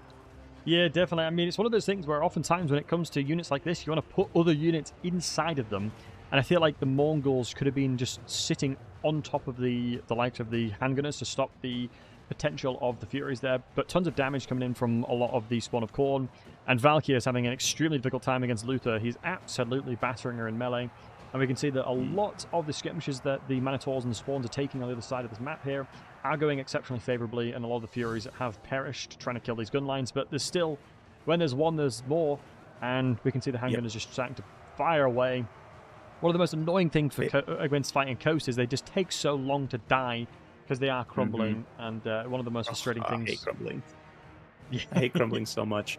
But I just wanted to call also, the Fleet Captain used a Fate of Buna there to try and push back a Marauder, just to buy some extra time, but as foretold, I think the Khorne rush is getting to the point where they can just get through to the gunners, and there's not a lot that the Coast can try and do to stop them. We see some of the Mongols starting to move into melee against some of the Marauder infantry, and to be honest, Marauder infantry is fairly well dealt with. It's mostly been blasted, and so, I mean, they're not super threatening in the late game as long as you can get rid of enough of them that Harkon can then do what he needs to. But right now, the Minotaurs are definitely feeling pretty scary without the range support. And against, Harkon, they're going to do massive damage. Harkon moves in to try and finish Valkia. Massive Sword of Khorne just blows up one handgunner. So that's one dealt with without my goodness, I didn't see that in the back do anything. Yeah, just I think the gone. scary thing with Valkyrie is that she's had near enough zero pressure on this map right now. Luther has basically healed up everything, and obviously if Luther happens to start cycle charging through, the thing that does scare me, like you rightfully called out, is the Minotaurs of Khorne. I mean, these boys will absolutely slap anything you put them towards. Like if Mongols go to them, GG, not a problem. But there's some handgunners in the backline still able to shoot. I would love to see that the handgunners on the left side in the swamp start to shoot into the Minotaurs of Khorne, because of the fact that they have no shields or anything like that. But this is one scary unit that would be very difficult to deal with. But Luther definitely can do a lot of damage to just sit there and risky sponge. Charge. Yeah, absolutely. A little breath attack, risky charge in. The handgunners were able to get like maybe one volley there. The Marauders ran to intercept, but their leadership folds. They tear a route. And even still, though, the way they're still like routing through the handgunners and not allowing them to shoot. So even in flight, they're actually being quite useful right now tactically. Another spear swap near gonna try and finish off those shotgunners, but I don't know. Khorne actually just hits army losses. Yeah, wow. I think that was an interesting play. I think it was one of those things where the coast player definitely had victory conditions in mind, and I think the overemphasis of trying to deal with the bloated corpses instead of trying to put themselves in a winning position, trying to over-rotate potentially. Yeah, we'll have to wait and see in that scenario, but fantastic job by Valkyr in certain situations with the spear, trying to look for those victory conditions. Minotaurs of Khorne didn't really pull up with a lot of gold values, only 716. I think the likes of the Furies potentially started mulching. Wow, 2 Furies came with 0 gold value, which is kind of crazy. Wow. But yeah, a lot of the inventory not really finding opportunities to do much there. Going very wide with the Marauders of Khorne, especially the shielded variant made sense, but a couple of the handgunners just sat there permanently taking a lot of pop shots and just doing a lot of nuisance. Yeah, Alfredino understood his win condition well, which is why, on the approach, he was shooting, the 2 Furies obviously just got shot out of the sky by handgunners before they could even get close. And then, the other ones were able to make contact, but then he has the Mongols in range to go in and kind of shove them off, right? And so Alfredino, I mean, he knew it was going to be hard to protect his gun line, and so he allocated a lot of resources. Again, a Fate of Buna on a cheap Marauder unit is sometimes questionable, but tactically in that specific situation, just to buy even an extra volley or 2 can make the difference in a close game. So big credit to Alfredino there for protecting his gun line. That was honestly one of the best gun line plays I think I've ever seen. So we're now 4-7 on the score. Let's see, XMT can claw their way back. Absolutely. So we've got a Bretonnia versus Empire. We've got a Khorne versus Vampire Scouts. And obviously we've got the Norska versus Dark Elves. So I'm keen for whichever you want to fancy. Let's go with the human factions. Let's go Bretonnia versus Empire. Absolutely. Oh, Master Engineer. I think we can all assume what that Master Engineer Lord is doing. So let's go ahead and watch replay. Yep. I mean, it is crazy how good the... Oh, it's Flying Taco. Nice. Yes. ODM Chosen One and Flying Taco. Some 2 very strong players here. I'm excited for this because I was talking some crap about Demigryph Knights recently, and Flying Taco commented on my video and said, no, I have some great replays of Demigryph Knights, so he's got a couple here. Let's see what he can do with them. With a couple Empire Knights, a Mortar, just some state troops, including halberds, which are just so cost-effective. A single Hawkland long rifle, the Jade Wizard. Yeah, why don't you, since I went into it, I'm sorry, I got too eager. Why don't you take us through Bretonnia? No. I'm the enthusiasm is always lovely to hear. So the Questing Knights on the likes of Bretonnia, and then we've got some Grail Knights as well. Super duper expensive cavalry here, so we'll have to wait and see how this plays off, because there's a lot of very expensive cavalry units on the likes of the Bretonnian side. But if I'm going to be honest with you, Dav, I like to see it, because it's one of those things where you're going to be going against the likes of the annoying Master Engineer and a steam tank and things like that. It's almost guaranteed as a steam tank, right? And I feel like in the likes of the Demigryph Knights, I do not believe that the Demigryph Knights will beat any of the Grail Knights in melee. Or I'd be very surprised if it does, because obviously the Perfect Vigor comes in massively clutch for the likes of the Grail Knights alongside the Blessing of the Lady. But very cheap and cheerful frontline, and very cheap backline units as well. Most of the cost is going into the likes of their cavalry alongside Leon. And of course, we've got a Life Mage. Interesting enough, Dwellers from Below. Yes, with very good AoE damage. Very expensive. Yeah, super good. We've got Power Stone as well, and Earthblood. And by the way, I'm still on 4 seconds. I'm not sure if you've raced ahead. Have you raced ahead? Sorry, I'm at 13 seconds, so I'll pause now. And I'll catch up to 13 seconds in it quickly. But you can jump in. Obviously, the Hoshland rifles are being shot at, and the mortars are starting to shoot. I'm going to pause at 13 seconds, and then you just count us in. Right, let's do it. Absolutely. So yeah, rightfully mentioned that the Master Engineer is in a mount with 380 range. The Pigeon Bomb is very oppressive, super duper annoying to deal with. What I'd love to see is the Bretonnian player just running through the trees, just ignoring the fact that Hoshland rifles exist, ignoring the fact that everything that is oppressive from a range side of things, because this is kind of what you expect when it comes to using cheap and cheerful infantry. You want them to take the damage, so your powerful backline units can actually start doing, really powerful charges and devastating. Because like Empire Knights are not going to do anything to the backline units, but Peasant Mobs are there just as a complete sponge. Right, and we see they're going to absorb a charge here. Since everything's a little bit far away, Taco can hit and run here with very little risk. And potentially the funny thing is, sorry for jumping in, the funny thing is, regarding the massive charge of the Peasant Mob, that's probably like 10 gold value because they're so damn cheap. So it's like, it looks bad, but in actual fact, Bretonnia's like, come on, charge me, boys, I don't really mind. They're going to try and skirmish and try and get the Empire Knights, but no, not today. No, it's drawn a couple of units in, though, where they can kind of be focused a little bit by missiles. Again, if there's like an AoE that could punish, maybe the Pigeon Bombs if he had timed it really right. But the Mortar, you might think like, oh, you need a cannon to kill cavalry, but actually the rest of the build pretty much is anti-large. The Mortar is here to kill archers only, and you can see it is firing and doing a great job. Just probably routes that Pox Arrow there with a quad hit on all 4 shots. And the thing is, with Pox Arrow, is a really good choice because you can actually poison your own inventory. So a really nice pick there. That was one of the changes they did with Warhammer 3. Leon's looking for the Mage. The Mage is completely isolated by himself, and the Mage is obviously not on a cavalry, so instantly gets knocked onto the floor, and obviously that makes you basically immune to damage until you get up.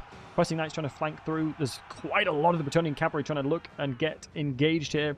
Spearman trying to stop the Grail Knights from getting into the massive blob that we see here. Grail Knights in the middle. Demigryph Knights. Yeah, they're getting caught flat-footed by the Demigryph Knights. This is a nightmare engagement for them. This is definitely the one way that Demigryph Knights can win this engagement, especially with very cost-effective State Troop Spear support. But Lewin and these Questing Knights now kind of getting surrounded in a position where the Hawklands can just tee off on them. Or no, actually, the Hawklands switch onto the Archers. Very interesting. Taco definitely respecting the power of those Bretonnian Peasant Archers. Cheap as they are, they are quite strong as well. Yeah, no, it's one of those things where if you're committing 1 or 2 volleys to get them routed, and that's literally just 1 volley to get them routed, smart play. Is this a Dwellers in the middle? I think this might be a Dwellers coming out from the middle. Disgusting, probably levels of damage coming out. Very scary for the Demigryph's Halberds. They want to try and run away, but a counter heal coming out to stop the damage. Really good play with the Earthblood just to make sure that none of these entities actually die, because if an entity's not dead, you can heal them to full. Especially with the 75% healing that's enabled. Empire Knights fighting the Questing Knights in the backline. Definitely not a fight they want to win. The Halberdiers trying to cover that one. Nothing's really trying to look for the mortars. One of the men-at-arms is trying to flank around, being a sneaky beaky. Hoshland rifles still use about 30% of their ammunition, still very much active in the fight here. Grail Knights, there's not... The thing that scares me is there's not regrowth, right? Regrowth is one of those things that is like an emergency bomb, and Pigeon Bomb is absolutely nailing these Grail Knights. But I was going to say, the Empire Knights... Yeah, the Demigryph Knights have terrible leadership. It's one of the worst things about them. They get terrified away with like half their HP still here, but they should be able to recover with the steam tank absolutely, nearby. Definitely can recover, but it's just completely negated the pressure they had on Leon here. Since the Bretonnian player doesn't have a ton of... Just real quick, the Empire Knights that are now routing off were sacrificed beautifully to kind of body block for the steam tank and for the Demigryph Knights. Demigryph Knights really haven't been directly charged by the Grail Knights or the Questing Knights. largely due to the fact the Empire Knights have been kind of sacrificed here. So just wanted to quickly call out their service because they definitely paid for it. No, it's a really good comment. It's one of those things where when you have very, very cost-effective cavalry and very, very powerful cavalry, you want to keep them blobbed up so they're not being oppressive onto a lot of your inventory. And so the Empire Knights definitely massively worth just throw them in there, just keep them busy. And the Steam Tank Master Engineer, 1.8k value already. It's a scary prospect because there's not really a lot of engagements that you can kind of like play towards your victory condition together. We're starting to thin out all the elite infantry and elite cavalry on the Bretonnian side. I would love to see some of the peasant mobs and arms running at the Hoshland rifles though. But tons of damage on the beautiful rear charge on those demigryphs, not to cut you off. They were blobbed up around King Lewin, and those Grail Knights just came in and might have just finished those demigryph Knights. Yeah, the demigryph Knights took a lot of damage right there. The Steam Tank Lord is there to support, and eventually this other demi does show up, so maybe they can salvage this situation. Yeah, Empire Halberds also moving in as the Bretonnian support infantry just can't measure up in terms of quality. I would love to see the Hoshland rifles being shot at by the trebuchet or something, because I feel like the trebuchet is just throwing into spearmen. It's doing relatively nothing. Who cares if a couple of spearmen get killed there when the Hoshland rifles, let's look at the gold value, only 539. That actually surprised me from a gold value perspective. Leon is going to have a really hard time when it comes to fighting in the middle of this one. He does have regeneration, but I can imagine the Bretonnian player is potentially saving up for maybe a Dwellers once again.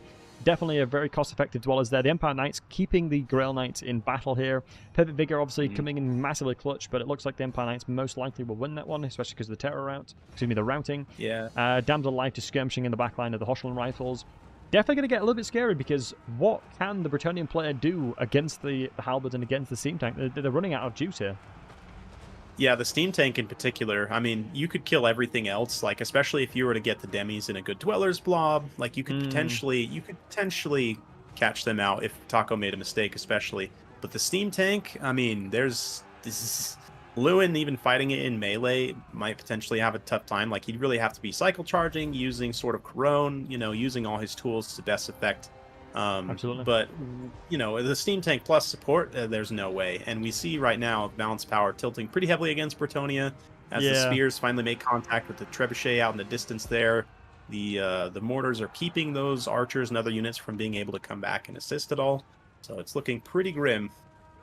One thing I want to say for Flying Taco as well, he's being very, very smart with who he decides to take the engagements with. I think that's one thing we need to kind of call out. I mean, he's done a very good job of reserving certain units to take very specific engagements. Whereas on the Bretonnian side, I feel like if they had the trebuchets, for example, on the Hoshland rifles, then all of a sudden I don't have to worry about that one because of the calibration distance. It was about 75% of their range, so they'd have been relatively accurate. But GG to Flying Taco, which is on the XMT side, great usage of a couple of their units there, but the Halberds, the Demigryph Halberds, do you want to... I know obviously you've had a love-hate relationship with them, but from that perspective, do you think they definitely pulled their weight? Yeah, Taco executed perfectly. I will say that from the outset. Like, in terms of screening for them, taking the right engagements, not letting them get charged, like, it was absolutely textbook. So that's something to consider, and they do pretty much pay for themselves. It's not like they wildly overperform, but they fulfill their intended role, which, fair enough. If you use them perfectly and they can fulfill their intended role, that's fine. I think my problem is that I'm not as good as Flying Taco, although I can compete with him when I'm playing my best. Like, we've had some great games over the years, in particular, but yeah, just executing like that perfectly with them, definitely you can. It's just in practice, a lot of the times it's going to be hard to execute that well with them. Steam Tank Lord also pays for himself. No surprises there. Absolutely. Yeah, one of the Empire Knights also 900 value. So despite kind of being outmatched on quality, again, still we're just able to get good engagements, get good support, and ultimately pay for themselves. Yeah, one of the wonderful people in my chat, Jarek, called out that one of the spearmen of the Empire had 150 kills. But they were clearly beating up peasant mobs because I was anticipating. I was anticipating pretty high values there, but 104 gold value. I think it's one of those things where when you bring in peasant mobs cost 100 gold, right? They are super unbelievably cheap, and the men-at-arms are like between 250 and like 400 or something crazy. Peasant bowmen I think are like 450, but it's very deceptive sometimes. But the Demigryph Halberds got so many kills. One of them ranked up twice, which is quite incredible. But overall, I mean, the elite elite cavalry on the Bretonnian side really didn't get kind of the oomph we were looking for. They were looking for skirmishes that just weren't happening, and obviously Flying Taco did a great job of mirroring where they were moving and ensuring that the right units were shooting the right thing. You know, obviously we're making comments on the fact that the Hoshran rifles are shooting the archers, but honestly, overall, in that perspective, with one shot, they were routing instantly, and I think it was a great decision-making in the spur of the moment. Only 27 gold value on the Jade Wizard, but that's purely because of the fact that they're there to heal. But yeah, overall, GG's. Well played by the Flying Taco. Yeah, absolutely. And as we just get to this next replay, I mean, it's always something to consider, like tactical value versus gold value, right? Like, a lot of the time you should be probably shooting the most expensive thing, but what separates the best players often is their ability to judge, like, I should do something against the rules in this situation 100%. because it's tactically the best thing to do, right? 100%. So, yeah, definitely. Do you want to jump in the Horn versus Vampire counts? Yes, let's do that. Also, who let the dogs out? The new Karnak is coming in here. Fun fact, I learned recently that meant the ugly women in the club, which is something that I did not know until very recently. I used to sing that song quite a bit, and then learned the meaning of it recently. So that was interesting indeed. But I don't know how much pressure he's going to have, but if I'm honest, against the Banshees, really scary for Uncle Gant here, because I think Karnak will absolutely munch them to pieces. I'm going to pause at 13 seconds just so they can get a little bit closer so we can talk about the armies. But good. Yeah, Karnak with the Wounded Prey alongside the magical attacks, pretty savage. Pause at 13 seconds, so if you want to jump in with the Vampire counts, I'm very interested to see the build. Sure. Yeah, Red Duke rather. Interesting. Blood Dragon often is better, and I would consider it has the Helm of Discord, which is just generally a little bit better. This one though, LC specifically against demons is a really strong debuff because it removes physical resistance, which is pretty unique. It's specific to him, right? 40 melee yeah, specific to the Red Duke only. Minus 40 melee defense as well means this guy can snipe demonic characters like it's nobody's business. And we have two. Scarbrand, who's not going to be easily sniped regardless of what you do. Unless you have like a lot of missiles, I guess. But Karnak, he has low enough HP. The Red Duke could nuke him pretty quickly.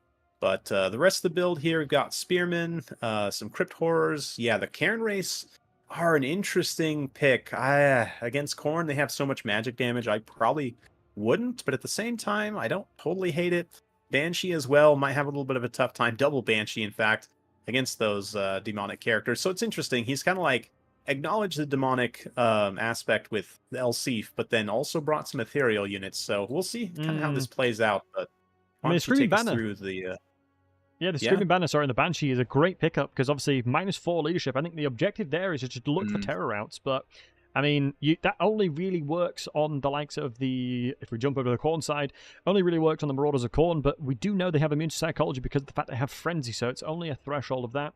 Do you know what? Do you want to play while I go through the rest of the Khorne? Sure thing. If you want to do 3, 2, 1, go. And then we can see that we've got the likes of the Mantors of Great Weapons. It's free play action, that one, so very terrifying.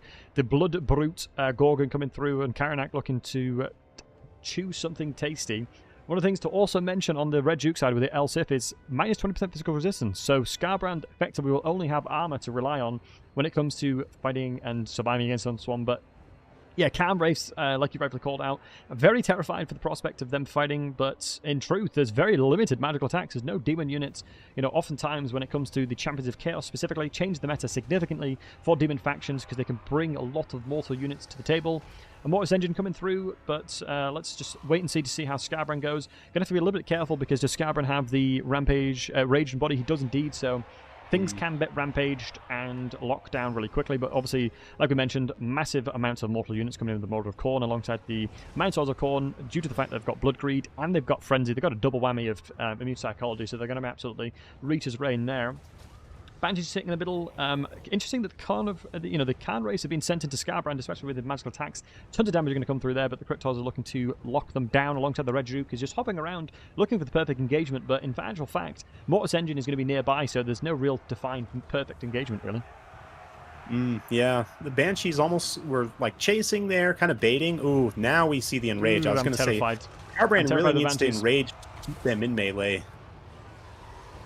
But right now the damage actually is not that much. I feel like the burst, like the Gorgon's kind of stutter stepping a little bit, not really doing attack animations.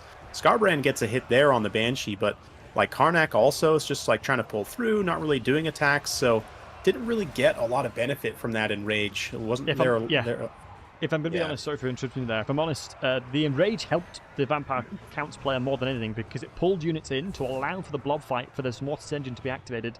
So honestly, very terrifying prospect with the RNG that happens with a Rampage in certain situations, because the Mortis engine and a lot of these infantry units getting pulled in did not help Skarbrand in his quest to murder these guys.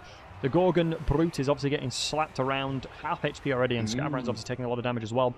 The Minotaurs of Khorne having to be thrown in to keep him and make sure they can get out of this battle, but Mortis Engine completely untouched. Very terrifying prospect with the amount of printing of value this will happen. The Red Duke is just absolutely walking around, seeing what's happening, but he's going to have to move away from Karnak because obviously he'll be silenced and won't be able to cast otherwise, but definitely a really nice skirmishing from the likes of the Vampire Counts here. The thing too is, Karnak is putting himself at pretty big risk here. He's positioning away from any anti-large support. And again, the Red Duke drops an LC if he could kill Karnak in a couple of attack animations. Couldn't agree more. So I mean, I can see the logic. Careful about using the logic is I have a 55-meter range silence, and I can negate magical attacks. So he's trying to hover around where there's magical attacks and stopping the Red Duke from casting. But if I'm going to be 100% honest with you and transparent, I do not think that's worthwhile just making sure that, the Red Duke can't cast, because in actual fact, he only has really Invocation of Heck and Valhel's Dance that can actually do anything. But due to the fact that the Blood Brute is just getting absolutely battered and now actually activating on the Corpse Cart, finding targets that they're looking for. But the likes of the Banshees doing really well into Skarbrand now. Yeah, I'm very surprised with how well the Banshees are doing. And one of them gets like a quarter HP in one hit. Okay, that's what I was expecting. But he just hasn't been, just been getting bad RNG. He hasn't been landing attack animations. Maybe some of the damage is getting split into the Crypt Horrors as well because the Banshees are so small. But really, I expected more out of Skarbrand, honestly, in this melee engagement. And especially with these single entities getting pulled apart, not fighting side by side, not fighting with the Minotaurs. Khorne's just having a hard time keeping their forces properly supported. And Karnak dies to some Cairn Wraiths. Yes, definitely not the most good engagement for Karnak there. But one thing to mention on that, I think that just surrender came through, so fair enough. But one thing to mention, Skarbrand had about a 70% chance to hit into the likes of those Banshees and just really struggled to get those shots in there. And one thing to also count upon, since they were staggered together, the splash damage that Skarbrand will do is obviously hindering his ability to kill everything around, especially since the Uncle Gant did a great job of ensuring that other units were there to sponge the damage at the same time. But overall, fantastic play by the Vampire Counts player, looking towards the victory conditions and just allowing the Mortis engine to heal and print a lot of value off. So, great play by the likes of Uncle Gant, giving XMT, bring them up to 6 points. So it's 7-6 right now. It's getting close. There's a couple even. Yeah, exactly that. One of the things. Yeah, we're close as well. Sorry, very close. Just one other thing to call out, too, that I had mentioned earlier is the combination of poison and frostbite, right? You have the ghoul-type units here represented by the Crypt Horrors who have poison, and then the Ethereals, obviously the Cairn Wraiths, have frostbite. So minus 45% speed debuff means that those kind of blob fights, it's very hard to get out of them once you're into them, right? And just in general, like Karnak, too, once he was caught, there's no chance of escape. Both those units are fast enough with that much of a speed debuff. There's absolutely no way he's going to be able to get away from them. So, just wanted to, call that out because I've been seeing a lot of that specific combination of ethereal plus poison lately, and I really like it, to be honest. Yeah, it makes sense. I mean, poison can be considered 15% ward save because of the damage reductions it does. Do you want to jump in with the Norscan versus the Dark Elves? Norska versus Dark Elves. Yep, near that's the bottom. Green versus Arrow. That is indeed correct. Let's jump in, and I'll pause at 13 seconds here. We can see the green one playing against Aristocratic.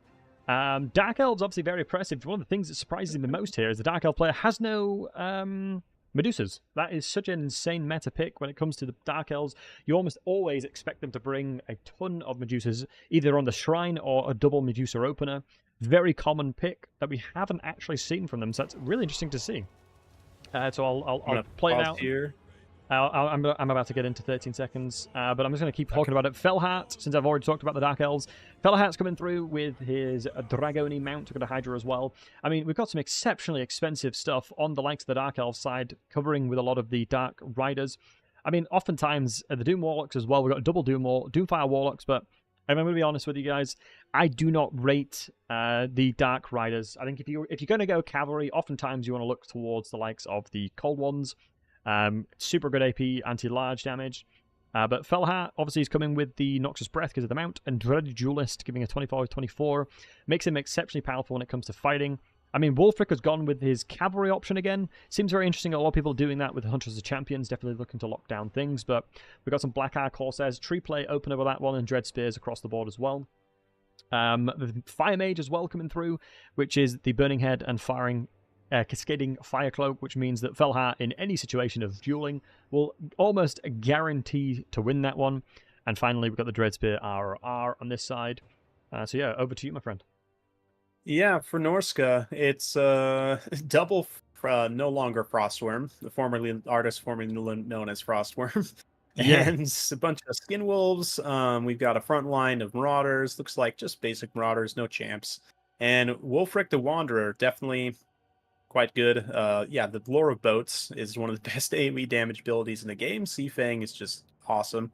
One of the main reasons to bring him, to be honest. But that plus, yeah, Lore of Shadows, Pit of Shades, and Melkoth. So quite a bit of potential for magic AoE damage onto infantry as I hit pause or play here. Yep, jump right into it. Yeah, I mean, the thing is, the Skin Wolves are such an interesting pick from an anti-large perspective, but if it was armored, if it was the actual armored cavalry from the likes of the Dark Elves, they would actually win that fight. So interesting that they decided not to go any with it, with any expensive cavalry, and went instead with the monster. Well, it's not a Hydra; it's Caribudus, or whatever the hell it's called. Yes, whatever that thing is. Doesn't have any. It has a -8 leadership. I didn't know that, actually. That's quite interesting. -8 leadership on the Abyssal Howl. Definitely going to be relatively scary, but there's a lot of options for the Norscan player on this side. Loke has just said, screw it, I'm jumping straight in, boys. Leroy in this scenario. The Frost Dragon, rest in peace, Frostworms, have also tried to cycle charge and perch in there, but a lot of damage on Loke here. Yeah, a good decent amount of damage on Loke here. Obviously, has self-healing. The Doomfire Warlocks is such an interesting pick to me, because I think they're one of the worst cavalry units in the game, actually. Yeah. But specifically against Skin Wolves, they can trade well because they have magic damage. Skin Wolves do rely on their physical resistance. Even the armored ones only have 70 armor, which is good, but it's not that much at the end of the day. So between the poison, the magic damage, the relatively high overall weapon strength, Doomfire Warlocks, I think, trade well, and that's the reason he brought them here. I don't know. Maybe Aeroplastic just likes Doomfire Warlocks. But, maybe so. Look at big engagement in the sky here. Yeah, I'd love to see him just 2v1. land him. Just get him landed and start utilizing the cavalry that you have in this situation. Although you'll have to correct me if I'm wrong, but I don't believe you can land while in melee, so you'd have to probably just get a little bit out of there. And then no, you could issue an attack order, though, onto like the Bale Fiend or onto one of these Marauder infantry, and that would land him. That's why you go. Yeah, very, very good point. I think in this situation, he is playing towards the victory conditions, that Norska has in that double Chaos Frost Dragon. Fantastic usage there. A couple of the Skin Wolves just not getting active just yet, but we can see the Thamir Bale Fiend with the Pit of Shade, so anything that's stacked up is going to be in a little bit of trouble. So much of the Dark Elf infantry and cavalry is just not engaged in combat right now, so I'm very surprised that they're not trying to look for flanks or anything like that.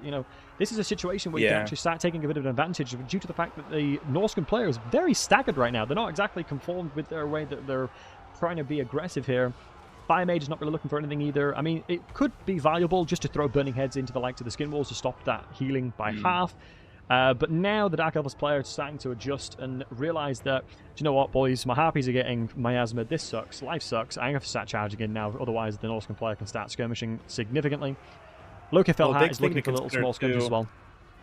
Is this whole time, Murderous Prowess popped super early, and it's been active basically this whole time, while a lot of the Dark Elf units have been kind of sitting, waiting for the right engagements, waiting for the right angles to attack, so they're going to lose quite a bit of value of the uptime. There's still 20 seconds, so it's not all lost, but nice breath attacks landing also from those Chaos Frost Dragons into the Hellebronai. They get absolutely nuked by that.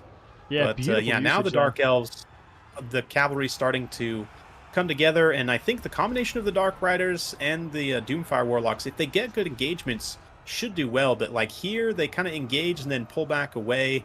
I think maybe just, I'm not sure, trying to use up those bound spells maybe for the Doomfire Warlocks before risking them in melee, perhaps. But Yeah. right now, Dark Elves seem to be starting to kind of get their numbers to tell. The Skinwolves, as they get isolated against greater numbers of cavalry, the models will just get kind of torn down. So far, so good. As long as Charybdis and Lokir can fight together and not get singled out by the Cross Dragons, they should do just fine. Yeah, looking for those terror route situations, especially with the -8 leadership and in AoE. I mean, yeah, rightfully called out. I think it's one of those situations where the Dark Elves utilizing the Murder's Prowess, typically speaking in a battle, you'd expect the Murder's Prowess to hit in after they're already exhausted, but if you're stationary and you've not tasted battle just yet, and a lot of that is, is leaving your inventory's abilities to fight, significant amounts of power has just been left. It's probably roughly about like a 20% additional damage performance. Pinochet is coming out on the likes of the Black Ark Corsairs and the Dread Spears. Not an awful lot of gold value, but obviously there's not many targets right at this point due to how staggered a lot of the inventory are currently. Skinwalls running away from the likes of the Dark big Riders. Single entity engagement. As not to cut you off here, but no, please, the champ. Yeah, Wolfric getting slapped around. He gets hit. Then in return, the Chaos Dragons start hitting Lokir. He pops Dreaded Duelist and turns around to face them. The Charybdis is holding its leadership just barely, getting a few key attack animations in here in the back, but I think, Dark Elves, all their support units kind of evaporate here, and the Skinwolves providing extra anti-large support is enough to rout the Charybdis. Looks like Doom or Soul Blight here being used by Aerocrastic. It does debuff these units somewhat, especially their weapon strength, but I don't know. With the Charybdis being routed off, it's not looking great. And one of the things to mention in these situations, when Lokir is on his mount, you can see his stat line is 56 melee defense, but if he's getting attacked from behind, minus that by 75%. In these situations where you've got significantly large entities, you cannot take skirmish engagements like this. This is basically saying to Norska, I know that your victory condition, matey, is to skirmish me and bob me up. Have at it. Good luck with me, matey. You got Skinwalls, you got everything alike, and you get Chaos Dragons. I think it's one of those things where it's a bit scary. I mean, the Doom Warlocks, one of the things that are so incredible about them is, the lesser Doom Bolt can just start skirmishing onto these dragons and skirmishing onto these single entities, especially into a lot of these heavy damaging dealers on the Norscan side. You can even try and look for Wolfric or anything like that in the early stages of the game, but definitely a rough engagement, especially since a lot of the initial skirmish fights that the Dark Elves took were a little bit staggered there. But GG's, well played to the Norscan player. Green One played fantastic. It's another one to ODM. Yeah, ODM now up 8-6. So we'll have to see how many games we have left. I think there's still a chance for XMT to possibly win it.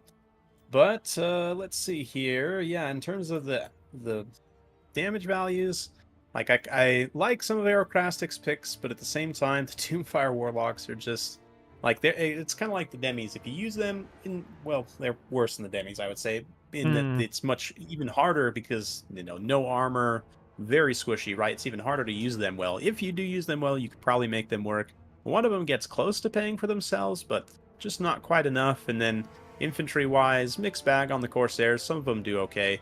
The Charybdis also, like the leadership debuff it has is really nice. And it's okay, anti-large, but I don't know if there's something wrong with the animations a bit in the Hydra, but they both just seem to not do very well. So, I don't know. I'm not the biggest fan there. It's a fun pick for sure, and I guess since it's a sea monster, it kind of fits the theme of Lokir, but absolutely. Not the best. I think we only have the FFA left. Unless I'm mistaken. Unless I'm mistaken, the FFA is what we've got on the cards here.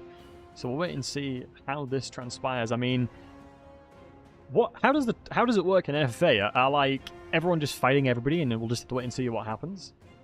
Yeah, I honestly don't know. Yeah, well, let's load in and see if they're gonna like team up or. I mean, it'd be kind of weird spawning next to one of your mates and just saying, "Do you know what, matey? I'm gonna charge you, lad." So we'll see what happens there. We've got Loopy representing as well. We've got a triple shade situation. Wow, heavily into the cavalry. Quadruple warlock. Potentially could be very annoying for things like Kugath. Well, I don't know what the interaction is. If you cast 4 lesser Doom Bolts at the same time, how does that look? Well, you can see we've got Ogres, Nurgle, Warriors of Chaos, and we've got the Dark Elves. Yeah, let's pause this. I'll go to about 13 seconds as they are going to engage pretty quickly here. It looks like Nurgle and the Dark Elves. So I'll go through Nurgle since you just did the Dark Elves. Kugath, we've got the Exalted Plague Bears here, regular Plague Bears, and Chaos Furies. Very demonic focused. Yeah, all demons. Very interesting. And that's basically it. It's just Plague Bears, Furies, and Exalted Plague Bears plus Kugath. Why don't you take us through the warriors here? Absolutely. We've got Kolek, Sun Eater. His dad is the size of a mountain.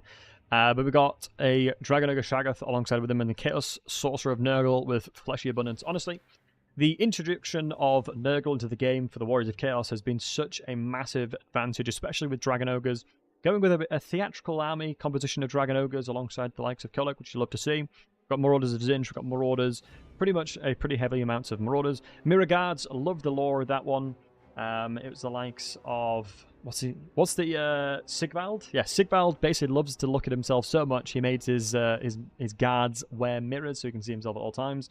We've got Chaos Warriors and rest Marauders if you want to jump into the Ogres. Sure, yeah, Ogres looking like led by, of course, Slaughtermaster. They don't have any other lords really that are super competitive, so I think Rhesus can be okay in very specific situations. But anyway, the Scrap Launcher, we've got Lead Belchers, Powder Guts, Sky Striders, and some Bulls, looks like, with Iron Fists, bunch of Gnoblars, and Saber Tusks. Two of them protecting the back flank. And why don't we get things rolling? You got 13 seconds, yeah? Yep. Yep, 3, 2, 1, go. Right, I mean, already we've got the Dark Elves just absolutely throwing hands into the likes of Nurgle here, so we'll have to wait and see how that goes. I mean, the Triple Shade is definitely going to be scary for Kugath, because obviously he is an absolute sponge when it comes to anything ranged. Malekith protecting the likes of the Shades attacked by the Furies. I mean, it's going to be so difficult to cast everything going on, but we'll have to wait and see. Right. I mean, the Doomfire Warlocks, we'll have to wait and see. Already throwing the Lesser Bolts at the likes of Kugath, so that's what we called. Oh, you wanted one thing I want to say, smart usage of being next to the trees, though, because a lot of damage potentially could be sponged. It looks like Kolek and the likes of the Ogres are still looking at each other seductively, so nothing happens there. It's the Dark Elf players and the Nurgle just having all the action to begin with. Dark Riders charging to the Plague Bearers, definitely not a skirmish that they would want. Poison and the likes of the significant amounts of weapon strength will just completely deter them quickly. Doomfire Warlocks can definitely cycle charge with the Plague Bearers, especially because they have the magical attacks. We'll have to wait and see what happens there. Breath attack coming out from Malekith, but trees are OP, it seems. Trees, undefeated. Absolutely. Anytime there's terrain in this game, it is always very overpowered, especially because like rocks and stuff like that are the most overpowered unit in the game, confirmed.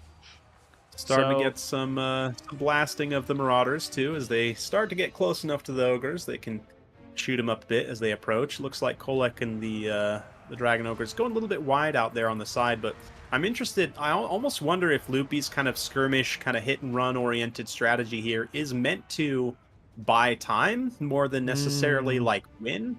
Or, you know, he's kind of almost kiting away from Nurgle, so I'm wondering if he's going to try and unify with his teammate here and maybe fight as one, perhaps? Or at least just buy time. Yeah. I wonder if the Dark Elf build wanted to be near their Ogres. Because I feel like the Dark Elf build right now would have been fantastic to deal with a lot of the Ogre units, but you know, you can't control where you spawn, but I'm scared of the Shades, especially with a lot of the inventory. Then again, why am I saying they're scared? Plague Bearers and Nurgle are slow as hell. You know, you could set an alarm clock on your phone, go to bed, have a quick nap, wake up, they're not engaged yet, so not a problem there. You can see Kolek is actually starting to skirmish in the likes of the Ogres here. Powder Guts do not want to be here, especially with the Shaggoth, absolutely going to slap them apart, especially with 1,000 weapon strength.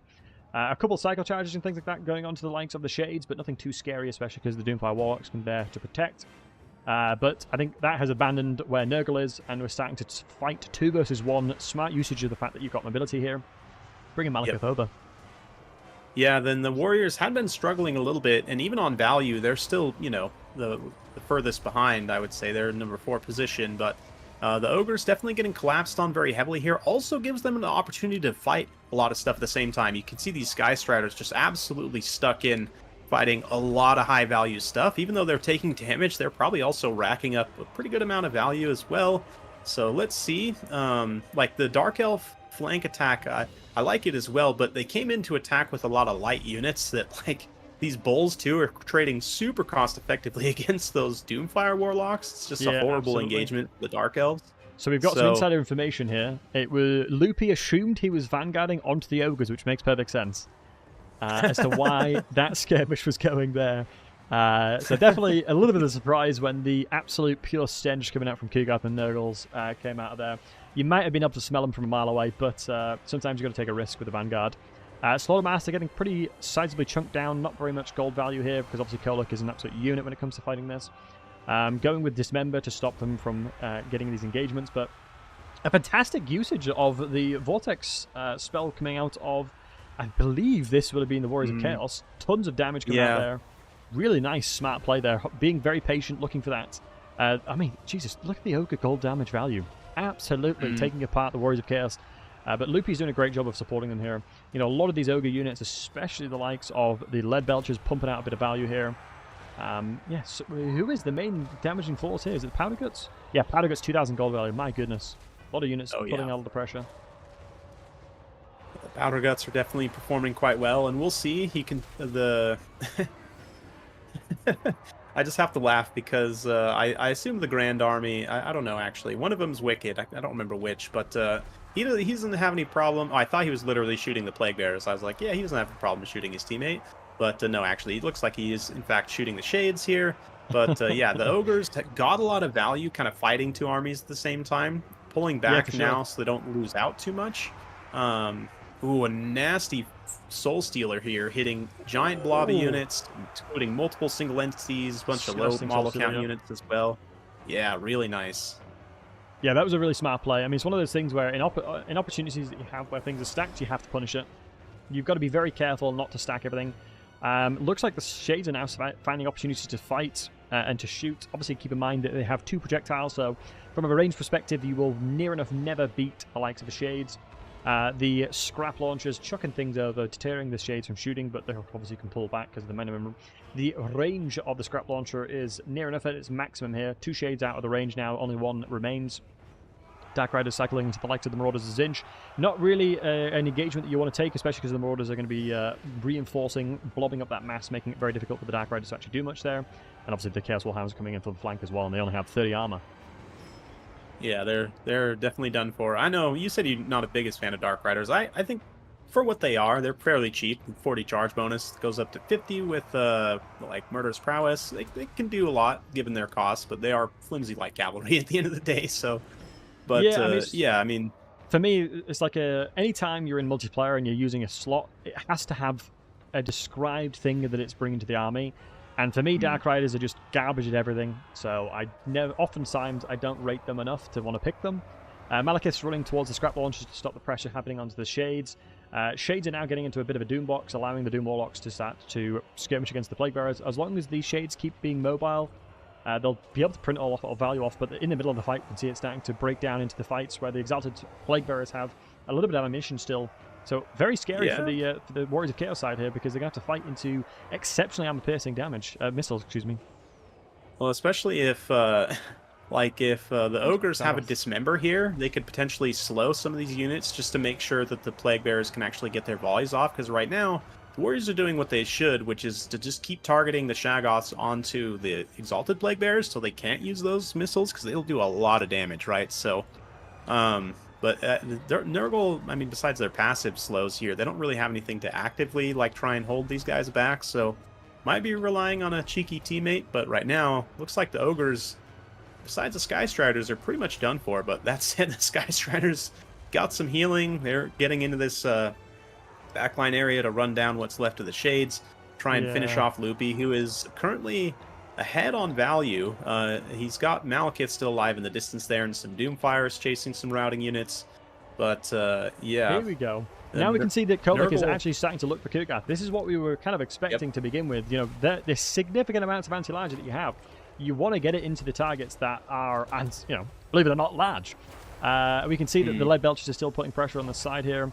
I believe a Fleshy Abundance potentially might be thrown out on the side. Yep, indeed it has. Fleshy Abundance has come out for Kugath, so insane amount of healing. I don't believe they have any fire attacks to commit to reducing that by half. So the Lead Belchers are popping in. A lot of these Nurgle units are starting to flood around Kugath here, being an absolute annoying deterrent. One of the Summers of Rage have already routed. Unfortunately, the Chain Lightning was obviously committed, so it would be beautiful to have it now. Not really an awful lot of magic opportunities here. Malekith, I don't believe, has anything significantly insane. the Doom Bolts potentially could be utilized, but it depends on how much magic he still has remaining, because obviously he's used quite a lot of Soul Stealers. Skyrider's done a fantastic job mowing up the... unfortunately, mowing up a lot of shades here, so they've done a great job of shutting down the remaining units of the Dark Elves on the foot. Definitely. Definitely. And Nurgle, I mean, they've still got quite a ways to get back, since they were kind of left to the side there. They didn't get a lot of value. They are definitely quickly catching up as... yeah, the Chaos player here just kind of struggles to finish as the Plague Bearers come in and surround to support Kugath. All that anti-large just starts to get dragged down. Their attack animations get, like separated out into different units. I think one of the best things here is all of the inventory is on the back side of Kolek, so that's not going to interrupt his bonus damage. All of the damage is literally going straight into Kugath right now. In this situation, I wouldn't try and attack with the Plague Bearers. I'd literally just blob them over Kugath to protect him a little bit here, because the damage is coming in thick and fast, and without any more healing available to them, the Ogres is completely dead now. There are no Ogre units remaining in this fight, and so I'm scared for Nurgle, because in this situation, you've got very limited amounts of ability to actually shut down Kolek, bonking Kugath on the Domium. The 30 bonus is large is going to come in absolutely beautifully. Quick calculation, it's obviously... Oof, we've got a roughly about a 70% chance for Kolek to hit here, so, I mean, nothing's stopping him at that point, right? I mean, especially since they've got magic healing on their own side, going to be very difficult to shut that down. Yeah, I mean, 64 melee defense for Kugath with Cloud of Flies active is kind of holding for the time being, and Kugath, or Kolek rather, actually getting body blocked by his own caster a little bit here. He's like having to like re-step and kind of stutter step to reconnect on animations. Is getting the damage through, and yeah, Kugath I think probably will fall here ultimately. If this were a land battle, Chaos would lose still, because wait, wait, did Grand Army come back? I was gonna say, oh yeah, he came back in. Rallied. Sky Striders rallied back in. Shades are invisible, so you've got nowhere to charge them. Ah, Nurgle just died. Kugath has just perished, unfortunately. Tons of infantry, and if I'm honest, the Dragon Ogres don't need to try and focus on that. Let's kill the Lead Belchers, kill the things that are easy for us to deal with. Shades are going to start cycle charging around, well, putting themselves in positions where they can just absolutely pew-pew here. Marauders have been absolutely left to perish here. That's unfortunate to be a Marauder. I think in all senses of any Chaos Gods you'd follow, it'd be sucked to be a Marauder. Kolek, 4,000 gold value. Smart play. I mean, I don't believe these boys... I don't know if they had to determine who's bringing what, but anytime you've got a Nurgle coming down the line, all the Lords are pretty much large, so Kolek's obviously going to be a really great pick at all times. I don't know if there's any healing left. Obviously, Kolek's basically hit his cap, but there's still obviously a little bit of juice left in the tank for the Shaggoth. And now Malekith coming over, and definitely could be very terrifying, just because of the fact that what really can we do against such reckless hate in the likes of Malekith, and honestly, in truth, he is an absolute jerkwad. Sky Shrider's being shot at. These Shades have found them. Tons of damage coming through there. Even the charge bonus with the morale, not going to do too much there. Another Shade coming around the outside, as they do say. But yeah, as long as they cycle charge, as long as they play towards the victory conditions, it's going to be very difficult for the Nurgle army. This is one of the things that makes it miserable. Fun fact, in Warhammer 2, I did my first multiplayer game as Grimgor, and I was kited to crap, and I hated playing Grimgor ever since. He is my arch nemesis. And similar situation here, with the Nurgle units going to be really struggling to get active in any of these, against anything here. Yeah, I mean, they just, the slowness is definitely going to come to haunt them. They'll kind of just get cycle charged and shot to bits till the end of days. But let's see here. Yeah, I mean, the last man standing bonus is what, 2,500? I forget exactly. I don't know, is it, it's not combined score, or is it whoever gets the highest individually? I probably should have looked at what they said the rules were. I think it's combined costs, combined gold value is what we're looking for here. Yeah, so Loopy and Raziel engaging each other's units, they are going to get value off of killing each other, but at the same time, you almost wonder if they should just...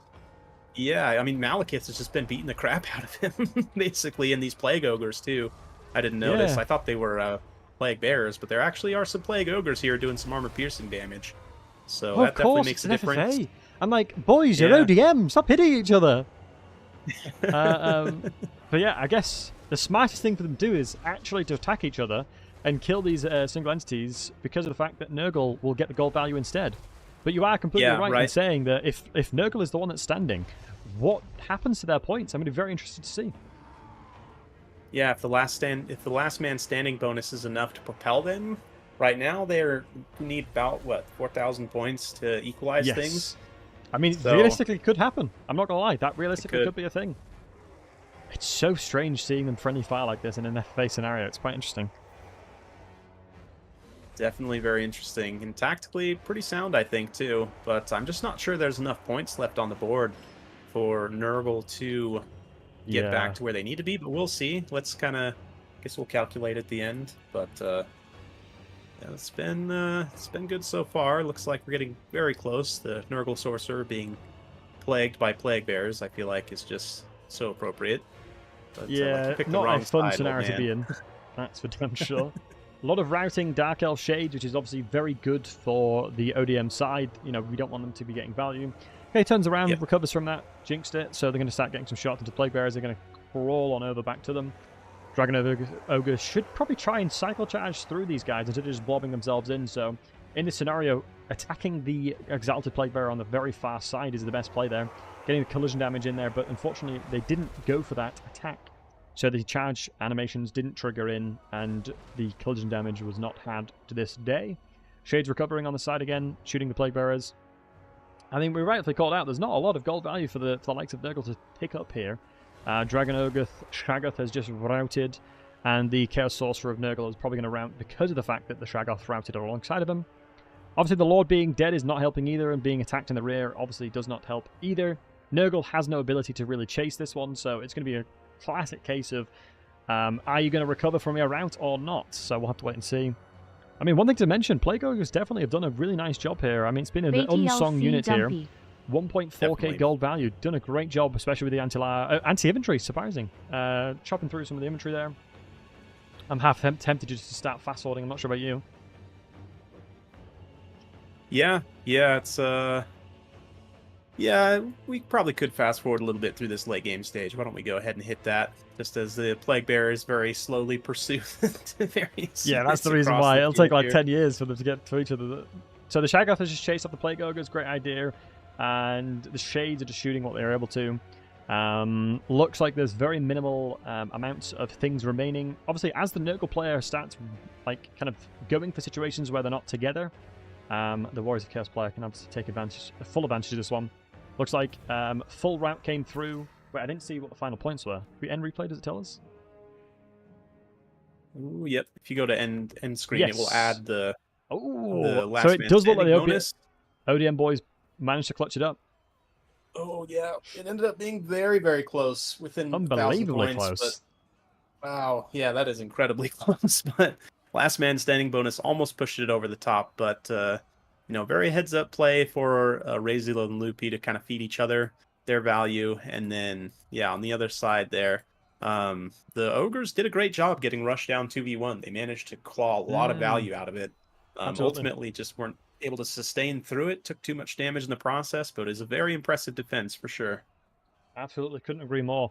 I mean, one thing I do want to comment on, Loopy coming in with 5,159 gold value on that Malekith. Absolutely terrifying.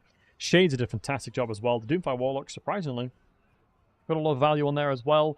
I mean, since Loopy assumed he was vanguarding on the Ogres there, it makes sense due to the heads-up aggressive play that he was trying to approach. And then I'll talk about Razil as well, and then you can jump into the other two. Razil coming in with 4.6k gold value on Kolak. I think that's majority in Kugath. 1,000 gold value on the Chaos Sorcerer, which is quite impressive, especially since it was only healing. Marauders just doing Marauder things there for Meat Shield. In fact, one of the Marauders is Zinch coming in with 727 gold value, so potentially attacking the Ogre Plague Bearers, I would imagine. Ogre Plague Ogres, excuse me. Miragard, only 260, not doing too much, nothing impressive. But the Dragon Ogre, the Shaggoth, and the Dragon Ogre is coming in with 3.2k apiece. Beautiful value. And one of the Warhounds actually coming in 437. So, do you want to jump into either or? Yeah. Well, I'll go with you know what? I'll go with the Ogres. Why don't I go with them? Just because, like I said, they did a great job getting rushed down. Both the RORs paid for themselves and then some. Between the Sky Striders and the Powder Guts, they were definitely the bright spots. The rest of the build does struggle to a degree. The Bulls actually, both of them pretty much pay for themselves. Thank you, Razil, for the reason, buddy. In one case, Lead Belters also pay for themselves, and the Noblars, you know, can't argue with 200 value on Noblars, 400 value on Trappers. That's pretty much exactly what you would want. So, Yep. yeah, I mean, things are largely very cost effective for the Ogres. Just couldn't, like I said, couldn't quite sustain that late game stage. Yeah, I think in any situation where you're being battered by two people at once, it's so difficult to try and keep your high cost units alive. But what about Nurgle? Yeah, Nurgle, Kugath, 3,000 damage value, no surprises there. Some of the Plague Bearers also, both the Exalteds, all three Exalteds, I should say, over 1,000, which is nice to see. The regular Plague Bearers, you know, they're kind of here. They do some stuff. And then, like we also called out during the replay, Plague Ogres were a highlight for sure. Yeah, lovely. Well, I think that finalizes it. We've got ODM on 9, XMT on 6. Fantastic plays on both sides there. Nice. Yeah, 9 on the ODM side, unless I've miscounted, but it'd either be 8 or 9, but there would still be the victors there. So GG, well played to this clan war. Fantastic usage and bringing in some really interesting builds, and it was going to be a case of potentially the live match that we obviously witnessed could have been the deciding factor if the XMT guys kind of took a few of these games. But overall, some fantastic high-quality games. That was a pleasure. And obviously, Dav, it was a pleasure to duo cast with yourself. So thank you very much for having me on your broadcast as well.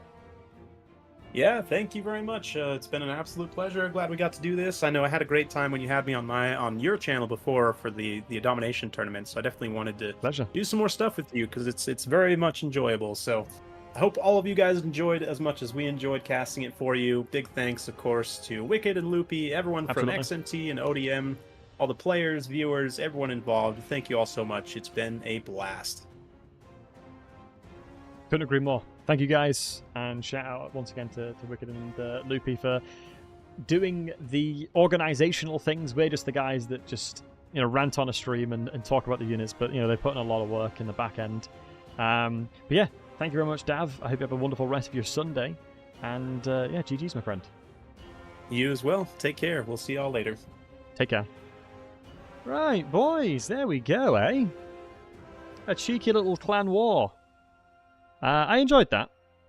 I think it's definitely not something that I do, often.